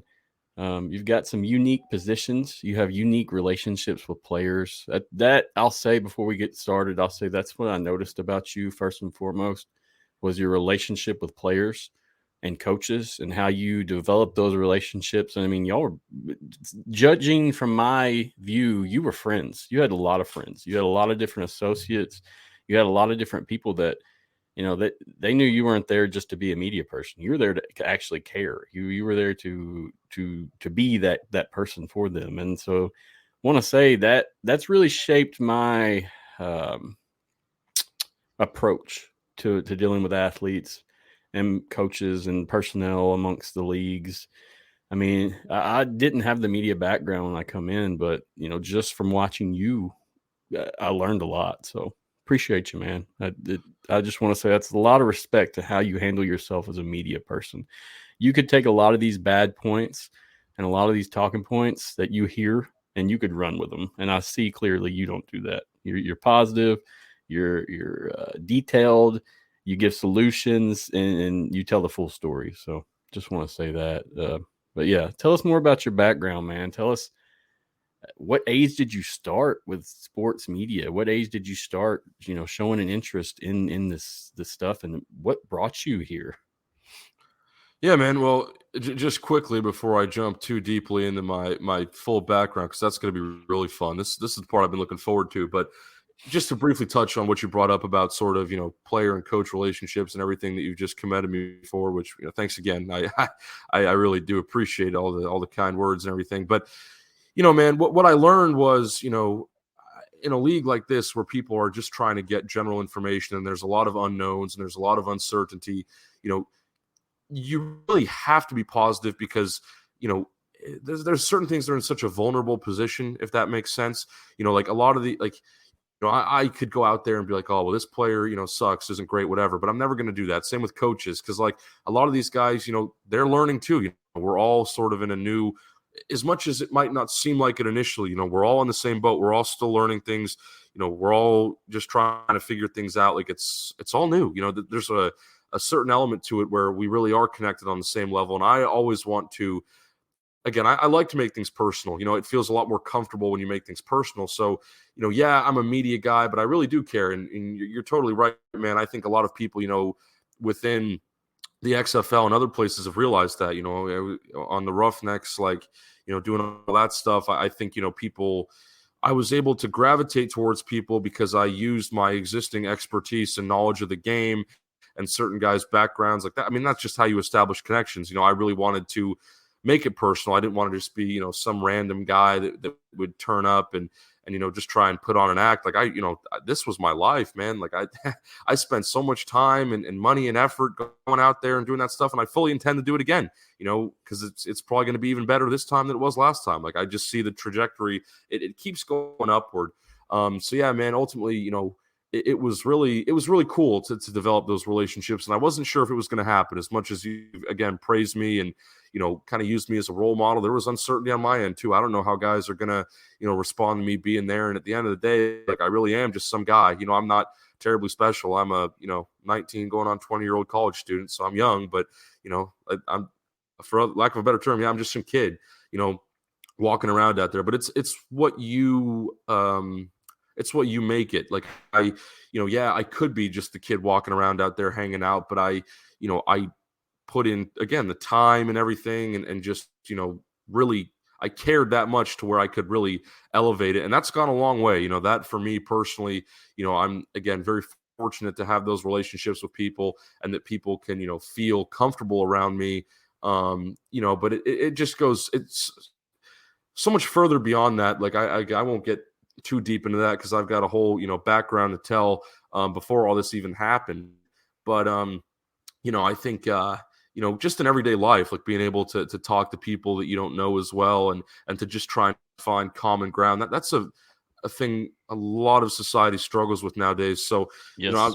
I try and, again, just finding things that I can agree on with somebody and, finding things that we like. Like I think if we're doing XFL stuff, we all have a passion for football. So let's just start there and see where it goes. And, that opened up a lot of routes and avenues in different directions. And I always like to say, you're connecting a lot of dots in that process. But yeah, man, I think that's it when it comes to, sort of my take on, why it's important to have personal relationships if you can with certain players and coaches and, people that you're, I'd say working with, not for almost, because these guys really do care about, how they're represented. And like my job, again, things like this are important, even if they don't seem important all the time. And you have to remind yourself of that on a constant basis. Because again, we're working in a very niche market. I've said that a couple times now, but again, like it's hard to make a statement and make a claim because, a lot of people don't know what you're talking about. So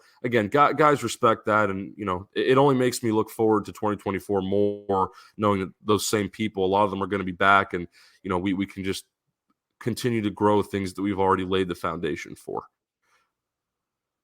Understood. You feel like, I mean, it's really helped your ability to gather information, correct? I mean, going through, you're not 100%. Looked at as a hostile source. You're looked at as someone that you can be confided in. And I know from my experience, it seems like before those guys get to know you and before people get to know who you are, they kind of look at you like, are you the enemy? Are you here to just talk bad? Are you here to gather stuff that's not good? I mean, so do you feel it's helped you? Oh, 100%. I mean, when it comes to, data and everything like that and just knowing where guys are, I mean, that plays a lot into what I do now, which is player personnel. And that's probably what we'll wrap the show up with in a bit. But yeah, man, 100%. I mean, the more people you talk to and the more things that you talk to them about, again, you just start connecting all these dots, and then suddenly you just have this network and everything kind of aligns. And every day I kind of think about how crazy that is. And just like, every time I talk to people about subjects like this, specifically whether it's XFL or football in general, or there's a couple other things, people just say, wow, man, like, a lot, how do you know that stuff? And I'm like, well, I just kind of, some of it's perfecting your craft. The other part's just passion. It's just not really, sometimes I don't even intend to know that much information. But again, if you're just sitting there talking to people, something might come up and you might be like, oh, I know this and that. And then that's just how you make a good impression. And again, the bottom line is everything I try and do, I try and be positive. I try and take negative situations and make them seem positive. There are some things that you can't sugarcoat. There are some things that are just unfortunate, but everything that I try and do, again, my job is not to, cause controversy. My job is to sort of paint the right picture and to, put a spotlight on things that otherwise would not be seen to a large chunk of the public eye, if that makes sense. That's the best way I can put it. It might not be spot on, but I think that's what I'm trying to do right now. That makes sense. And, one of the questions, like I said, what's the favorite aspect of your career? I mean, that's one of the ones down the line, but it sounds like you just told me what it is, honestly. And it sounds like it's those interpersonal connections. It's those relationships. Yep. You nailed that. Yeah. So I guess we got that question out of the way. Yeah. Well, let me get into my general background, because I kind of put that question off initially. You're good, man. It's all good. You like I always tell people when you're a guest, you got the floor. We can switch. We can roll. It's all good. This isn't a strict schedule. Yeah. So I'll kind of get in. I'll give a bit of background. Try and put this together in the best way I can.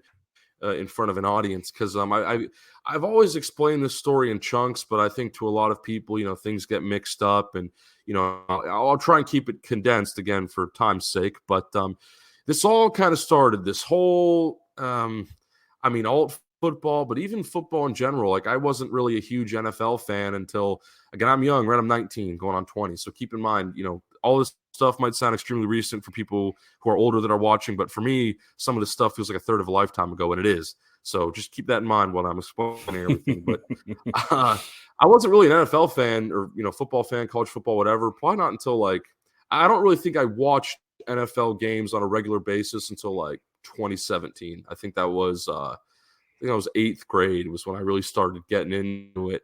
And, I'd been to a couple NFL training camps, things like that. And, there was just a cool vibe. Something in the back of my mind told me I want to have a larger role in this thing. I didn't, again, I was so young at the time, I couldn't even really comprehend what that meant, but I always kept it in the back of my mind, and it was always of an interest. So 2019 rolls around, AAF. That was my first specific alt football experience. We had the San Diego Fleet, that to me meant a lot personally, because, again, I grew up in San Diego. We had the Chargers taken away from us. Not that, I wasn't really a big Chargers fan growing up. I wasn't really a football fan then, so it didn't matter as much to me. But because I was getting into football at that time, it was nice to kind of have a local team to root for. So the AAF brought football back to San Diego. I unfortunately never got to go to a Fleet game because, again, there was only so many home games. The season got cut short. We all know what happened to the AAF. I'm not going to go into that. Sad days. Makes me sad. It was still.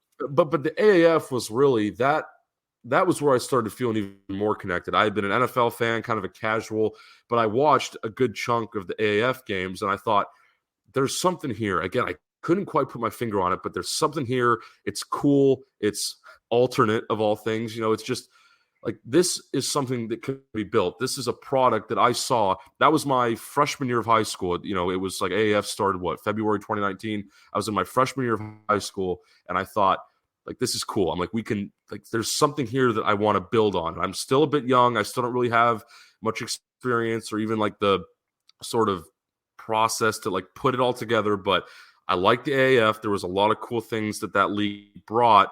And I was I know something like this in the future, could be even more successful. So flash forward another year, we get to XFL 2020.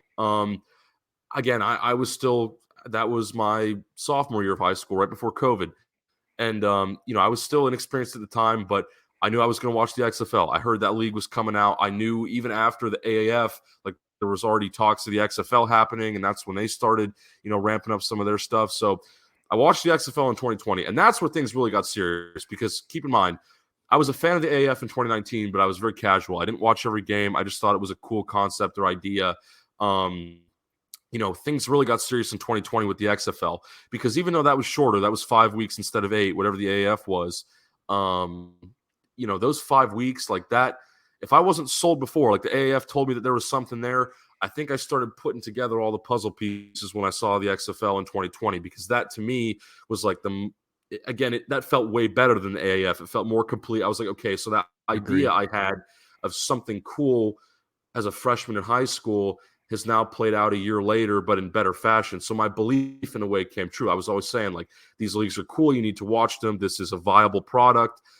And then it got proved to me again with XFL 2020. So I remember, of course, we all remember, the PJ Walkers, the Cam Phillips, there was so much around that. Just so much hype. Like I just remember being at home. I think I watched, I think the first XFL game I ever watched was Roughnecks Wildcats in LA. It was week 1. I remember being on my couch watching that. I was super excited. I was seeing like James Butler. There was a ton of other guys there. I watched highlights of that game a lot just because it's, it's memories now, but it brings me back to a time again, like where all this started. You got to have that origin story. So watched the XFL through 2020. I was very disappointed when it got cut short due to COVID, but at the same time, there was so much going on. Everything got cut short due to COVID. So, like it wasn't the most important thing on my mind. Like school had just shut down. I was at home. Like life had completely changed. Between from the time really, I don't know. I guess even before the AAF started, but from when the time the AAF started to when the XFL started, so that, beginning of 2019 to beginning of 2020, I was having some health issues that unfortunately, took a bad turn, I guess, in between those two leagues. So having the XFL in 2020, it was one thing, just to see like building off of AAF 2019, like I've kept talking about, but it was one thing to have that league to lean on, because I was so invested in it. I was still a fan at the time. Again, we'll get into the media stuff here in a minute, but I just, I don't know. It was nice to have that league to lean on during tough times. And I could say that about the NFL. I could say that about a lot of things too. But things didn't immediately get better after that because, of course, I don't know. COVID was COVID. I think we all had our own experiences there. I think a lot of us were at home trying to figure out what we were going to do with life.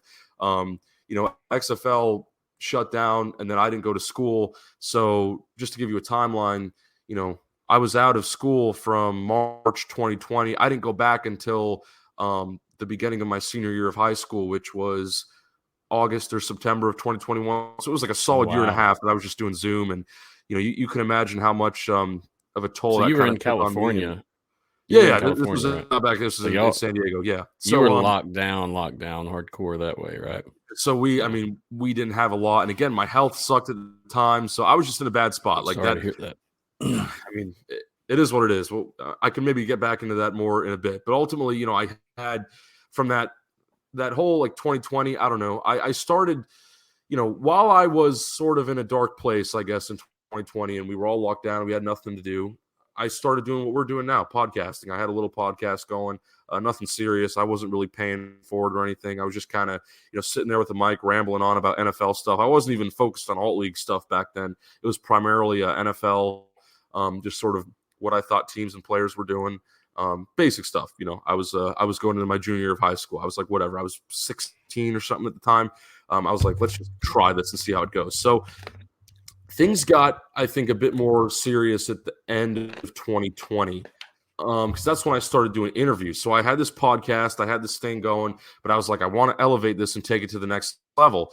But I knew that it was going to be complicated to get, talk to guys like in the NFL. I was like, well, that's going to be really hard. So what else can we do? We can maybe do college football, but that's also kind of difficult to some extent unless the players are, lower tier, which I've had experience with now as well. But then it kind of hit me. I was like, what about all these old XFL guys and the AAF guys and all these guys, that have just been around somewhere that maybe is a bit, different to what people are used to. So the first guy I interviewed was, his name was Hakeem Valls. He was a tight end. He used to play for the Cardinals. And then think he was with the Giants, and then I interviewed him when he was a free agent, and then he ended up going to the Spring League, which we'll get into that too. He signed with the Spring League afterwards, but he was the first guy I interviewed. But then and that interview went well. He was a very nice guy, and again, a guy I'll always remember because that was a pivotal step in where I am now. The next guy I interviewed was James Butler, and that Gotcha. I remember being like, I remember when I like sent him a DM on Instagram or something. I wasn't even using Twitter at the time. Again, 16-year-old kid. I'm like, let's just shoot these guys DMs and see what happens. So James Butler responds. He's like, "Oh, dude, I would love to do this podcast with you. That'd be great. You know, let's do it. Let's set up the interview on Zoom."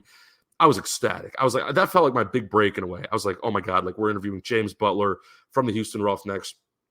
I remember how good that guy was, you know, in the XFL. And more importantly, too, he was an NFL player before that. He had been with the Raiders for a bit in 2019, and I think he had been with the Commanders as well. So I don't know. I was really excited. And he was a good XFL player as well in 2020. Like he led the league in rushing touchdowns. And I mean, he was a good complement to that offense in Houston that I had so much experience watching. I guess 5 weeks of experience, but felt like a lot to me. Anyway, interviewed James Butler. That felt great. Interviewed a couple more guys after that. No one too I would have to go back and look. No one too notable. Like James Butler is still the one guy that I'll always remember that stands out and things like that. So, yeah, I did the podcast for a bit. That kind of rolled over into the beginning of 2021. But then I realized, you know, it was hard building my own platform. Like I had done a bunch of cool stuff. Now I had, you know, interviewed some XFL players, whatever, even a couple NFL guys, you know, that were free agents, but I still wasn't getting a lot of views. A lot of it was just my friends saying like, "Hey, Evan, like this is really cool, man. Like keep it up." But, you know, it just didn't feel like I was getting the same amount of reception that I wanted, or maybe I should have had. I thought like we could really grow this. So I thought, okay, well, how should I go about this? And I had always been really good at writing. So I thought, okay, maybe we'll give that a shot instead of a podcast. I was still open to podcasting. I was like, maybe we can get a co-host or something and I can kind of build a brand with someone that's a bit more established. And I would still be interested in doing that to this day if I had the time, which is a bit more tight now. But anyways, around like summer of 2021, I guess, I'd kind of stopped the podcast by that point. That was the end of my junior year of high school. I was getting ready to go into senior year. I'm thinking, I really want to start working on something a bit more long-term. You know, I've had my fun, you know, whatever, COVID's kind of wrapping up. We're getting out of the lockdown. I had a surgery, which really improved my health around that time as well. So I was feeling good. I was feeling in a position where like I could really take this thing to the next level. But again, I still needed to grow my brand. I still needed to get on board with somebody that had a bit more experience. So that's when I found News Hub. I found Mark Perry at XFL News Hub. But initially it wasn't XFL, it was CFL. And I had read articles on the XFL site before I had, started working there. But I didn't know the CFL site existed, but he put up something on Twitter, one of the platforms, Instagram, you know, saying that they were looking for CFL writers specifically, not XFL from what I recall.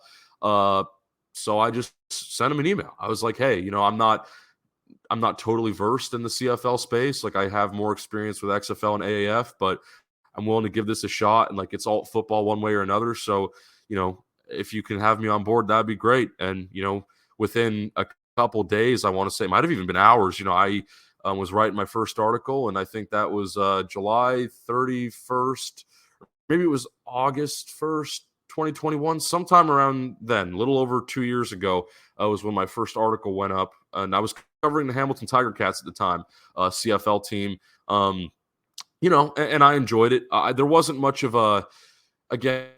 too much of a personal connection because like I wasn't going to Hamilton to cover games or anything like that. I didn't really know anybody on the team. I was still kind of doing things for fun, just testing the waters, seeing if this was really going to be a viable option. That was when I started talking to a couple players again.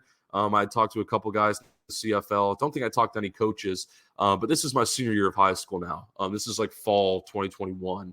And that's when things really started taking off, because then I started transitioning into XFL coverage. Now at the time, again, 2021, nothing was going on with the XFL. It was like the complete dead period. There was a couple announcements, like the Rock had bought out the league by that point, and like they were maybe getting into talks with the CFL, so that's why there was a bit of a crossover, but nothing was really happening.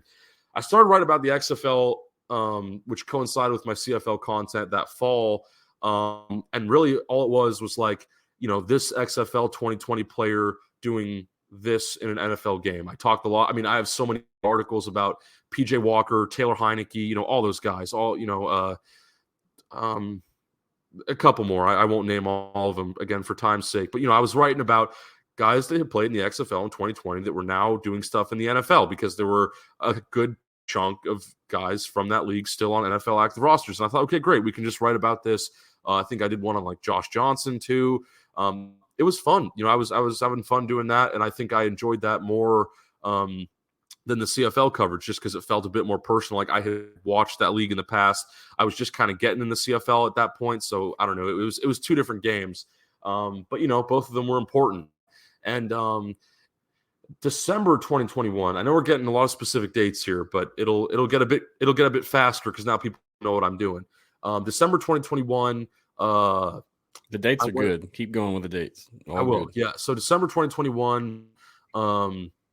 I remember there was this thing, Hub Football, which is now Grid Camps, which was very well known amongst sort of like free agent tryout type camps.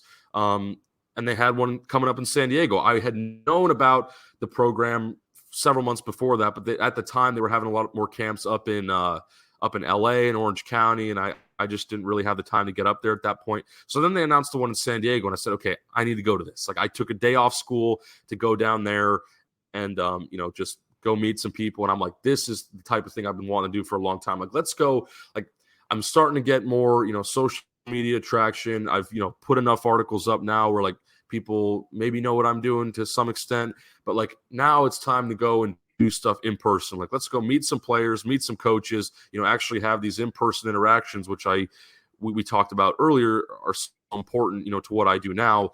So I went down there. I had a great time, met a lot of cool people at that first camp. A couple names that I can remember, like on the media side, it was Rick Saratella. Shout out to Rick, great guy. Me and him still talk all the time. He was like one of the first dudes I met. At the time, he was doing NFL Draft Bible with Sports Illustrated. Now they've kind of moved to All Access Football. But, he was kind of covering the Hub event and doing that. And, really cool guy to meet. I felt like meeting him was almost a big break in some ways. And, he's gone on to do a lot of cool things since then, still working really hard. So shout out to Rick. A couple other guys I met down there. I can remember Quincy Moget. I was ecstatic to meet because he was an AAF guy. He played for the Legends in Atlanta. And then now he's up in the CFL with the BC Lions. He signed shortly after that. There was him that I met, which was really cool. Again, that was like the first time, one of the first players I think I really interacted with from any of those leagues. So I was I was fanboying a bit, I'll admit. I didn't really know a lot of the time. This is my first kind of event that I had been to. So I was just, learning the ropes and figuring out who was who. And I had the roster and everything. And it was cool. I felt like a businessman, I felt like a hustler. What other guys were there? We had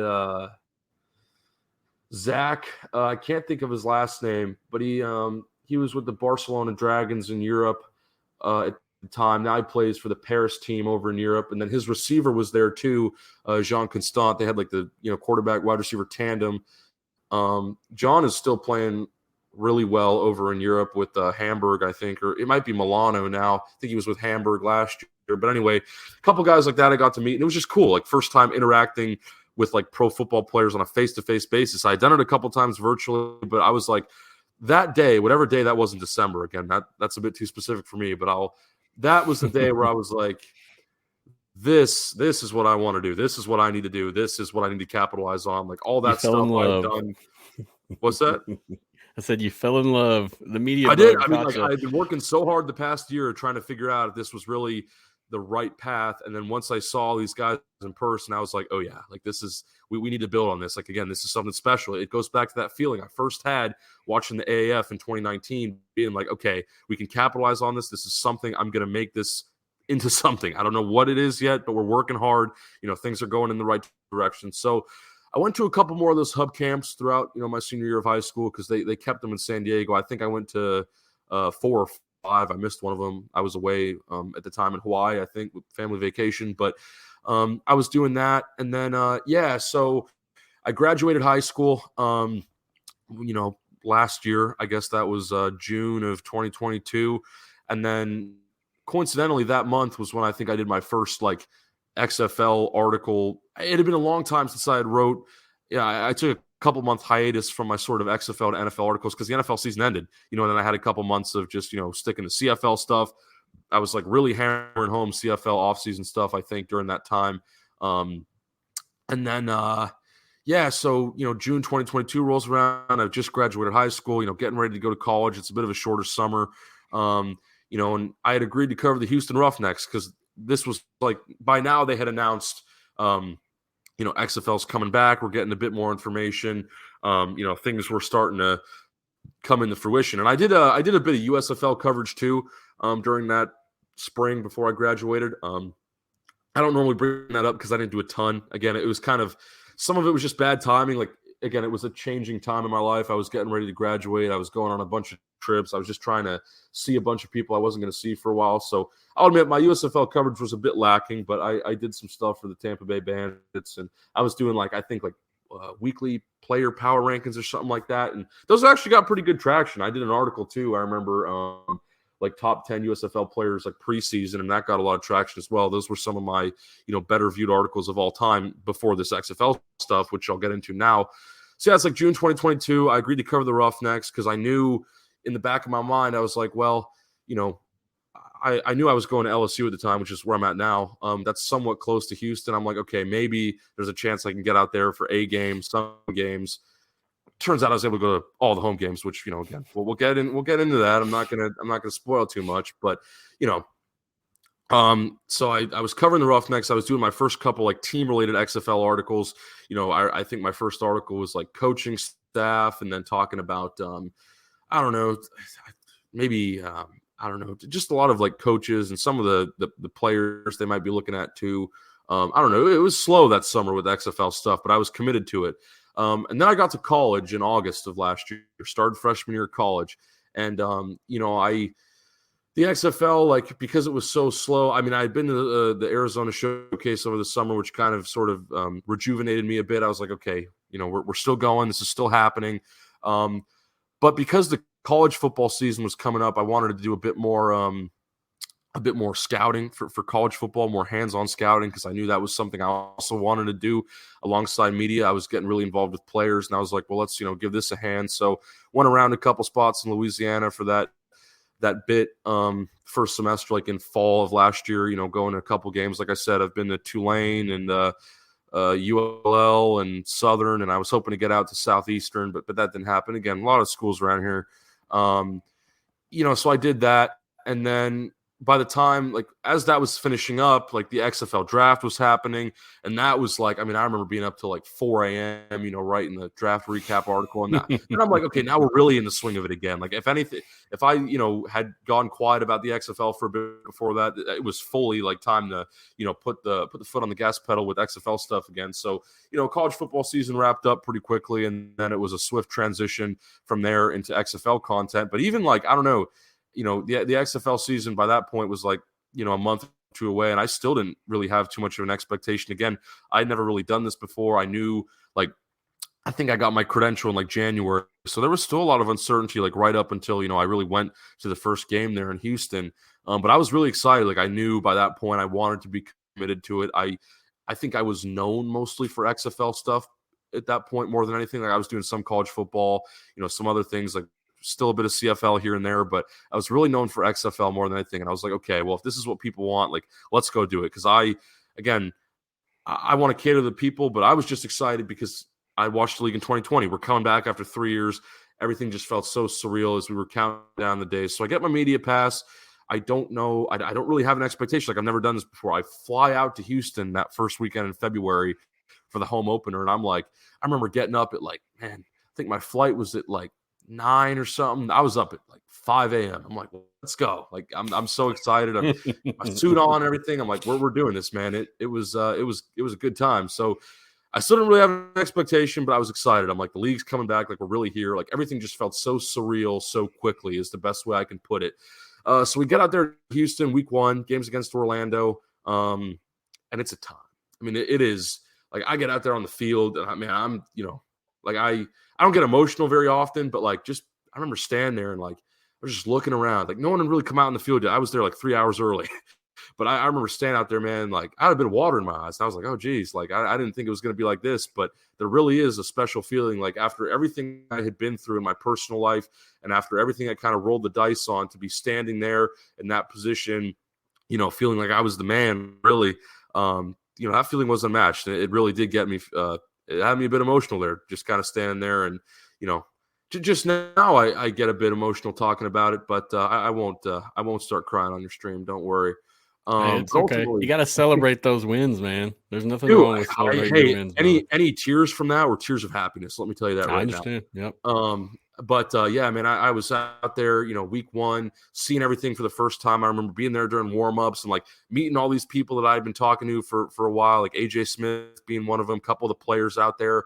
It was just all so surreal. It was coming at me so fast. I'm like, wow, like we're really doing this. And I went up in the press box and it was the same thing. I'd been a credentialed media member by that point. So I knew how press boxes work and everything, but it was different because I was up there and people like knew who I was. People knew, like, it felt so much more personal because I'd done a lot of college scouting, but the reality is I'm just another guy, but here, this was my spot. I remember being there and one of the photographers comes up to me and he's like, man, like, I recognize you from somewhere. He's like some podcast or something.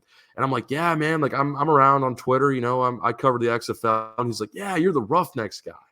And I'm like, oh, in my heart, I was like, it just warmed immediately. I was like, okay, so people know me for my coverage now. I had people in the stands, who recognized me. Like, you kind of feel like a celebrity a bit.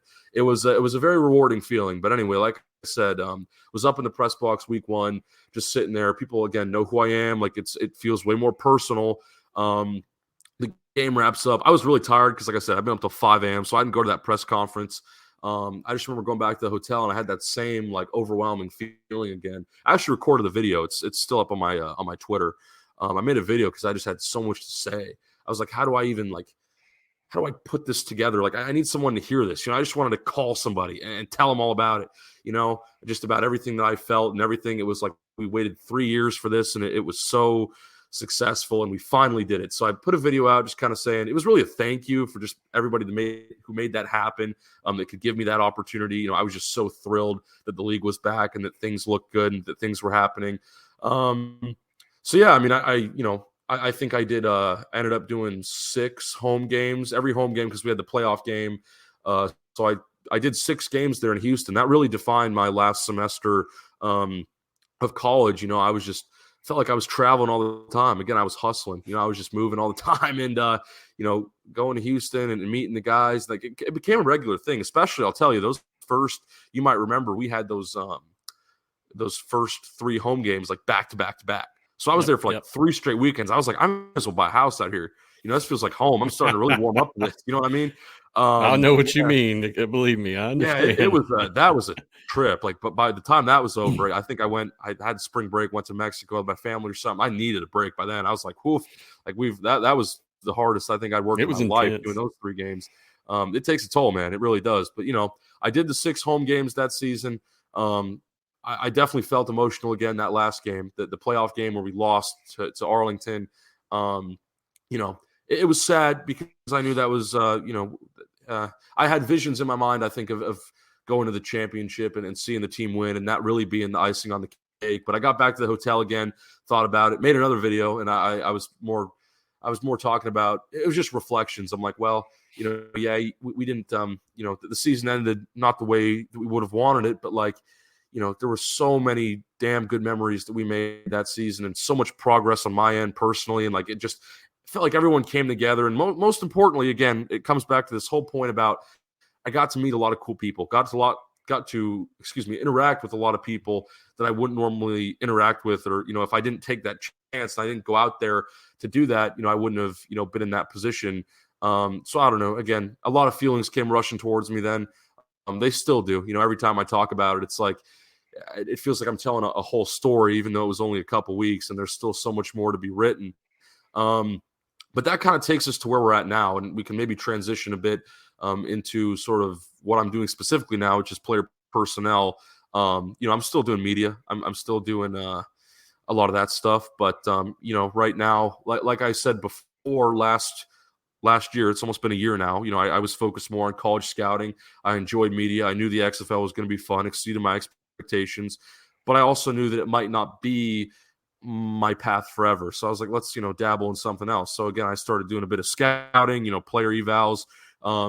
And even when I was in the XFL at those games, doing media, I was still looking at all the players. I had my eye on certain guys. I was talking to guys from either team, it didn't really matter if it was Houston or the opponent, whoever was there, there was felt like there was players there that I always had my eye on, that I always wanted to talk to.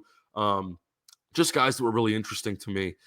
And that, like, just being there on the sidelines in those XFL games, like, yeah, I mean, I wasn't, a scout then or anything, but I was interacting with players, and I felt like, man, like, this is, I'm really gravitating towards this. Like, every time I am there in person doing something, like, I just want to have a larger role and be a part of it, where I can, really interact with guys and have a say in certain things and decisions. And, that's really getting into what player personnel is. So, let's see. I mean, I can talk about, I guess, I think once the XFL season ended, I started, well, even before that, though, I want to say, like, middle of the XFL season, I kind of just started reaching out to certain people in different leagues about possible, personnel opportunities. I reached out to some people in the CFL, but I kind of realized, like, CFL, their scouts, I mean, I don't know, there's tighter budgets. They've got like a football ops cap, and I just don't know if I was ready. Like, I didn't have that experience yet. You know what I mean? So the CFL was an option. Because, again, I went to the CFL first because I'm like, okay, we're already doing XFL media. CFL's been around for a while, and I've covered CFL in the past. So there's still some connection there, but it won't interfere with the stuff that I'm doing now. It's a separate league, but, still a good level of competition and, of course, good players. So I reached out to some people in the CFL, heard some things back, but, ultimately didn't get any offers or anything like that. And then, over this summer, I was really pushing. Again, the XFL season was over, so things slowed down again on the media side. I was still cranking out. There were so many player rights claims and things like that, articles I had to do, and there's still things that I probably haven't done that I need to get to. But, as things slowed down a bit in the summer, as the XFL season was over and I had a bit more time to reflect, you kind of start thinking next steps again, because I'm young, right? I'm at a point in my life where, I have a lot of options. Like, I kind of have freedom to explore. You know what I mean? There's nothing really tying me down. So I was like, okay, let's maybe roll the dice again and see if I can, get, like, it's fun. It's fun working the sidelines, like, with it. Well, it's fun being there, like, in the XFL, like in Houston or whatever, at the games. But the reality is, like, I'm not employed by the organization. You see what I mean? So I don't have like a hands-on, like, I'm there, but I'm not also, because, like, I'm, at the end of the day, I'm a third party media guy. That's different from being somebody that's in the building. So I kind of said, okay, where can I get into a building? You know what I mean? Where can I, maybe have an elevated role when it comes to my opinion and things like that? Everyone in Houston treated me great. That's nothing against them. I'm not saying they needed to do anything more. But I just, I was like, well, let's, I just felt like I was at a point where I had gathered enough experience to where I was ready to make another jump. And, these jumps were these jumps were happening rather quickly. Like, keep in mind, like, 2 years ago, I was starting my senior year of high school. Like, I had just started working at News Hub 2 years ago. So we're taking a lot of big strides here early. And I understand that. And I'm very blessed that I'm, again, able to do that. But, I was like, over the summer. I didn't think you were as young as you are until this conversation. Honestly, yeah, I didn't. A lot of people don't. Young. Yeah, I mean, a lot of people think I'm, mid-20s or something, but no, I haven't even hit 20 yet. I mean, I will. You got a lot of years, brother. Yeah, I hope so. Assuming everything goes right, man. Take care of yourself and all that. But like I was saying, so over the summer, I was like, well, why not roll the dice and see if I can get some sort of personnel gig somewhere? So I kind of, CFL wasn't really going to work out. So I was thinking where else. And, then I looked at the IFL. I looked at arena football. I said, okay, that might be something, because that's, a bit of a tier below, these pro outdoor leagues. But at the same time, they still have a good, like, the IFL's been around for 15 years now, so they have a foundation, and they have good players too. A lot of people don't realize, but, like, in that league, there are several players who have had lengthy careers in CFL and even NFL in some cases. So it's not just some, I mean, a lot of people use the term Bush League. I don't think it's Bush League as someone who follows all this stuff. I think the IFL, is a great example of, again, alternate football, spring football. Maybe it's not opportunity followed as much. Yep. Maybe it's not followed as much or talked about as much, but and part of that has to do with the coverage, right? It just doesn't have the same type of following, Yep. but I know about it and I care about it and I wanted to capitalize on that. I said, this looks like the next thing where I can make an impact. I don't know. I was like, there was enough teams to where I can, get involved with enough people. So, I reached out and, talked to certain individuals, and Mike Davis from Vegas was the one that really stood out, the guy that really took me seriously and, actually kind of responded to what I was saying. And, yeah, I mean, Mike's been a great guy to work with. We're really just starting, to get through the beginning phases here. I'm sort of in I'm really training the whole time because I'm still young, but right now we're in like the real beginning, like just, sort of outlining things because the season's not till March. We got a long ways to go. But I've learned a lot from him already. He's been a great asset, and what I really like about him and the Vegas team is, I mean, we've been talking about at the top of the show just how great of a market Vegas is, for sports, and unfortunately it might not be working out for the Vipers, but overall, I mean, they've got a lot of stuff going on in there, and it's kind of like in a similar position where I've been, where they've added a lot of things in a short amount of time. You know what I mean? Just in the past couple of years. So, Vegas, I think the market will definitely attract some people, but then Mike specifically, head coach, general manager, Mike Davis, guy that I'm working with, he stood out because of his previous CFL experience. For those who don't know, he was the director of player personnel for the Saskatchewan Roughriders for, I think, 4 years, 2016 to 2019, something like that. And then I think he was with the Argonauts after that, working with their defensive line. But that was during the COVID year, so he didn't end up actually coaching that. And then all the Vegas stuff started. They brought him in to run the new arena team. The Nighthawks have only been around since 2022. I don't know if I'm sure a lot of people here don't know that, but like we're an expansion team somewhat. We're a relatively new team, coming into a hot market, and we're excited to make things work out. I think ultimately that there's a lot to work with there and a lot to just a lot going on. I'm very excited for the next couple months, and we got an open tryout at the end of October, so I'm looking forward to going out to Vegas for that and kind of helping facilitate things. And again, all this in-person stuff I talk about, I love getting my eyes on guys like physically, and just being there in person adds another level, I think, of that personal connection, and you can never shake that type of stuff. So yeah, man, I mean, that's where I'm at now. I won't keep rambling for too long as we're coming up on 2 hours here. So I think it's been a long one. I got to go to the bathroom. I think we're getting ready to wrap this one up. But look, man, ultimately, again, I'm very blessed and I'm very fortunate to be in this position to where I'm only 19 years old, but I can have an opportunity to build a pro football team, which I really think was my vision somewhat. Again, going back to all that stuff, which is now over 4 years ago, I was like, there's something here. There's something here. What is it?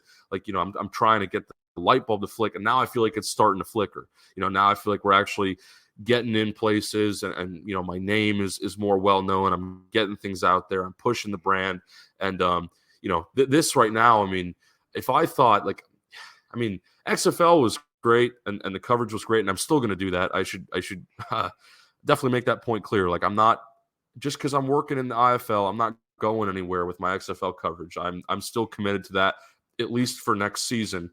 I thought I hit a pinnacle with the XFL. I thought it wasn't going to get any better than that. Just because I was so overwhelmed at the time. There was so much going on. I was like, we're living the dream. We're living in the moment.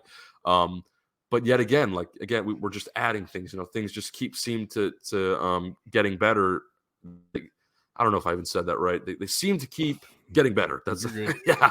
Once you hit 2 hours, man, it gets hard to really that's what I was about to say. That's when you start slurring your words and you start losing your mind. But no, man, I think again, what I'll finish with here is I really want to. This is more of a message than anything, but the reality is, I mean, I know a lot of people say hard work pays off, and maybe that sounds like a simple thing. But it does. Like, I'm 19 years old and I'm able to do all this because I put my time and money and effort into the right places, and I just stay consistent. It's these little things that really add up. And if you, again, just do your research and you really find something that you love, I always try and preach to people, especially people, that are my age and people in college, or even kids, that are still in high school. I try and tell them, I'm like, well, don't, you can never tell yourself that something is too out of reach, because I tried doing that, but every time I said something was out of reach, it seemed like I just accomplished it. I would go out there and I would do it. So I don't know. Like I've come a long way in the past 2 years, much further than I would have ever imagined. The fact that we're sitting here now talking about all this stuff, and I've been able to talk for 2 hours about just all this business is insane in itself. It's insane that I can have a role with a pro football team at 19 years old. And, I was only 18 really for most of the XFL season. So I was even younger, and 17 when I started, back at News Hub. I just turned 17. So again, it's never too early to start, and it's never too late to start either. I think, you can really, again, in 2 years, I went from, a kid just kind of at home on my couch, like a casual, football fan, to, now I am working directly with pro teams and a lot of very experienced people in this field. So you can't write that any other way. Anything's possible. I know all that sounds just like some like fairy tale Cinderella story, and I know there's people who are watching this have probably heard that a million times, but I really believe in that. I think there is, if you do work hard, and if you do you find something and capitalize on it, things can happen really quickly, and you can go places that you really never thought were possible. And I hope everybody can take something away from that, because it wasn't easy for me. I say all this, it makes me sound like some sort of football mogul, or I don't know. No, it sounds like the journey has been extensive. I mean, very. Even some of the things you say, it's some of the same things I experienced coming in last year. I mean, exactly my thoughts and testaments. And I would have never guessed that coming from you and seeing you in public, Yeah, man. I think again, the first game I came up and met you and shook your hand. Yeah. It was like, holy crap, it's Evan. Evan's right here. Oh man, this is for real. And so, yeah. Yeah, man. Again, it's been an uphill battle. I've had a lot of, as much as there's been, fruits of labor or whatever you want to call it, there's also been a lot of, trials and tribulations. And, I think all of that has made me a better person at the end of the day. It makes a lot of people better, when you go through hardship and things like that. And I've had a fair share of that in my life, even in recent years. I started early and I had to get through a lot of stuff, but now it's really all starting to pay off. It's starting to go real quickly, and happy for you, man. No, I appreciate it. And it's all surreal. Like I wake up every day and I just think I got to pinch myself. I'm like, I'm like, we're really doing this, and it's, I can't be more happy to be where I'm at now. It's awesome. Yeah. I mean, congratulations. You should be proud of yourself. I mean, like I said, celebrate your wins, because absolutely. I mean, you definitely have made some wins and strides, and just the way you handle yourself and the way you are professionally. I mean, it's noticed. So, I mean, keep up the. I know it is, yeah, and I've realized that more and more now that I've gone to, again, more in-person things of that nature. Yep. But I'm always trying to make a good impression, man. And to be honest, I'm a really open person too. People should also keep that in mind. Like just because maybe I sound like I know a lot and I can talk for a long time, it doesn't mean that I, can't be, down to earth with whoever. I'm happy to talk to anybody. I think not just in this space, but again, if you have like any questions, I mean, I'm always happy to, answer stuff. I'm a very open book. People who know me, people who are close to me, people who grew up with me will know that best. Like I'm open about a lot of things. So, never hesitate to ask a question, even if you think it might seem silly, or, it might, maybe you don't even know exactly what you're asking. You just got some general question about something that I do, or, that I'm involved with. I mean, I'm open, man. I'm happy to, I'm happy to explain really anything. Yes, sir. Yes, sir. I think that's what makes the best part about most of the XFL media or personalities. I mean, most of us, most of you, the more popular ones, I mean, you're easy to connect with. You're easy to talk to. You're easy to be real. I mean, there's a few people along this journey that have kind of shunned or been really egotistical, but I can say confidently that 90%, 95% of the media personalities are people, analysts, great individuals, and you're one. So keep it up, man. Appreciate you.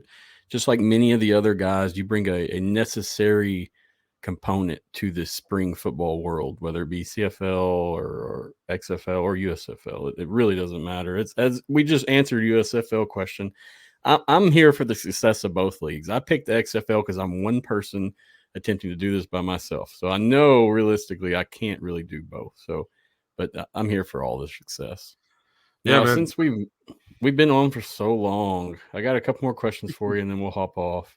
Yep, go shoot them at me. So the one that I always ask people, and dude, I may have to run to the restroom here, so I'm trying to hold it. My Oh, you're good, man. You're good. The next question that I got really is I've asked a lot of people, how do you see the XFL evolving in 2 years? I mean, personally, what do you think we're going to be looking at in 2025?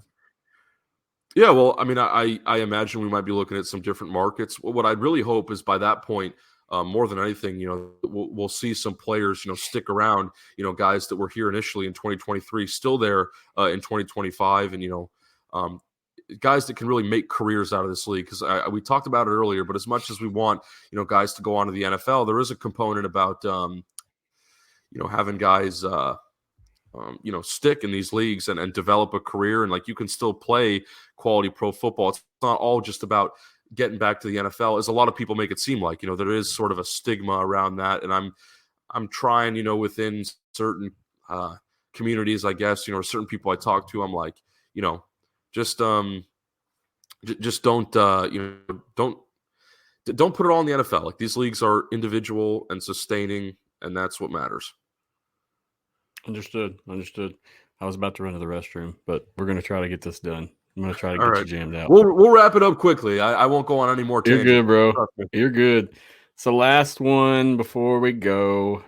Been a great interview. I mean, this every interview I get on, we end up making a plan and then we run with it, and there's too much to talk about. This is a common thing. I mean, it happens very commonly. Yeah, there's never, I mean, at least on my end, like I can talk about so many things ad nauseum. I mean, we could be here for 4 hours, Yeah, no doubt. And we're not even talking actual football. We're talking the news and updates, and yep. So that's what's There's crazy so many components, about man. You can't put it next to anything, really. What's some future plans or projects you may be working on? I know you've got some stuff with the IFL coming. I mean, but in terms of you personally, are you pursuing any other positions or going to be writing or covering any more sports moving forward? I don't know. I mean, right now I'm pretty content with, my IFL gig, and I think that's going to keep me busy for a long time, at least through, until next summer. And then again, on top of the XFL stuff, like I've got a pretty full plate at this point. I might want to dabble in, a bit of college football again. I mean, I go to LSU, big college football school. Whether I get to work with their football team in some capacity or not next year or the year after, I don't know. We'll figure that out. That's maybe something on the list, but no guarantees there. It would be awesome, but it's also extremely competitive. So we'll see what happens. Other than that, I don't know. I mean, again, like I said, I think I don't want to say I'm transitioning out of media, but the fact that I'm doing, player personnel now, like I do want to lean more on that as time goes on. So, maybe if you're talking about years as opposed to months, there might be a point where, I'm just doing personnel full time and I'm a bit quieter, more on the scouting and evaluation side, but we'll see. Everything that's happened to me so far has been pretty unexpected. I've tried to plan for things, but you never really know how life's going to go. So yeah, I think I've got some, big ideas and big dreams, as I always will have, but like, things are so unpredictable. I mean, I could go anywhere. Understood. And that's good. Leave your doors open, especially being 20, man. I mean, yep. There's no telling where I'm 32, and I mean I've had a career myself, but there's no telling where you'll end up or what different changes you'll make coming 10 years from now, 15 years from now. So I mean it's fantastic that you have that mindset. Yep. Again, especially now too, because I just got so I got so much freedom right now. Like I live by myself, I can kind of go do whatever. There's no real tie downs. I got school mostly taken care of. Like if anything, I've got more free time in college now than I did really ever, more than high school, even more like in COVID, because I was still focused on my health and a lot of other things. So I don't know. Right now, again, it's just a great time to explore, and I'm not going to stop. That's definitely the one thing I'll say. Like I'm committed. I'm 100% committed, and I think everyone who knows me well knows that too. So. Yes, sir. I agree with that. And I always look forward to your tweets and information. And come Houston next year, that's going to be the best part, walking in and talking. And, Oh we've got yeah, this man. connection. We'll And all be back. I mean, yep, not just you and me, but there'll be plenty of other familiar yep, faces. Like I'm already waiting to just get back to that, because that's I've already spoken so much about how much that means to me, and that's probably like the best part of my job. So February can't come sooner, man. agreed, sir. Agreed. It'll be a good time. And I'm excited as well. Even if we have to move down the street, it's okay. We'll Yep. take it. It's all right. It's a new experience. You get to see more new things. So I'm open to that. Like I said, open book. Keep the doors Yes, open. sir. Whatever you want to say. Yes, sir. Well, I think that wraps it up, Evan. I don't want to keep you on for 3 hours, brother. It's been 2 Yeah, hours. we better not ask too many more questions, or else I might get into something, and then at that point you'll need a water bottle there for your bathroom situation. Not far from it, to be honest with you. But anyway, bro, I look forward to talking with you more. I know you're supposed to come visit my way soon, so that'll be good. Get to sit down, have some lunch, talk some more, and then Absolutely. pick your ear off air. Have a little more free-handed conversation. 100%. But yeah, brother, I appreciate you coming on. It's been a great pleasure, and I look forward to the future and whatever you do, and as well as whatever you do for the XFL. So keep up the good work, I man. appreciate it, man. That means a lot. Hustle Thank you. hard, do your thing. But yeah, before we close it out, anything you want the people to know, socials, where to find you? I've got your stuff rolling at the bottom right now for Twitter and News Hub, at least XFL News Hub. I put a bunch of your links in the notes already, so once I post it, it's just easily clickable. But whatever you want to say. Yeah, I mean, as long as you got Twitter, that's where everything happens. Like I'm on LinkedIn too, but like I've got the little like hyperlink to my LinkedIn on Twitter. So I don't know, you can just find everything in one go. And then I got Instagram with the same handle as Twitter, but I don't use Instagram too much. It's more of a personal account. You want to go see some pictures of me, fishing and doing cool stuff, you can go check that out. But if you want football, you'll stay on Twitter, I think. Understood, brother. Understood. Thank you again for coming on and spending 2 hours tonight with us. Been Absolutely, a great pleasure, man. It was fun. This was great. Yes, sir. And like I said earlier, celebrate your wins, man. Take that time. Really do it. I mean, you're making some strides and achievements that people your age do not do typically. So celebrate your achievements and keep hustling, brother. Thanks, man. Until next time, Evan. We'll see you, man. Yep. All right. Appreciate Evan for coming on tonight. That was a great interview. Every interview has been great with the guests. There's always a different piece to the puzzle that the guys bring. So I appreciate everyone coming on. And like I said in previous shows, getting to know Evan was key for me. I met him my first go around at Houston, and I was just a little low level podcaster trying to make it. And so it's good to see how relationships and careers flourish, whether it involves me or him personally. I mean, meeting him then, I wouldn't have expected what was going on now, but great individual, great individual. So guys, follow him if you don't already. Check him out, but I'm sure most of you already do. You keep up with it. He's a great source of information, especially when Houston plays. That's when you really want to be following Evan and keeping up. So thank you again, Evan, for coming on. Before I roll out, I've got 2 people that won T-shirts. I had 283 entries in total for a free T-shirt contest. So the 2 individuals will get to pick a secondary logo shirt from the XFL site, and I will make that purchase and send it to their homes. So the first one is Nathan Begelman or Begelman. I'm not sure how to say your name correctly, but I'll message you, man, if you're not listening. And then the second one is Cordaro Leshaun Smith. Both recently followed and were added to the list and won the drawing. So all I did was took everybody's name and put it on a spreadsheet with a number, and then put those numbers in a random drawing. And I got 2 numbers and traced it back to the spreadsheet. So they won. Congratulations, guys. Appreciate you liking and following. I'm trying to get my social media game up a little bit in terms of likes and follows, but if not, no worries.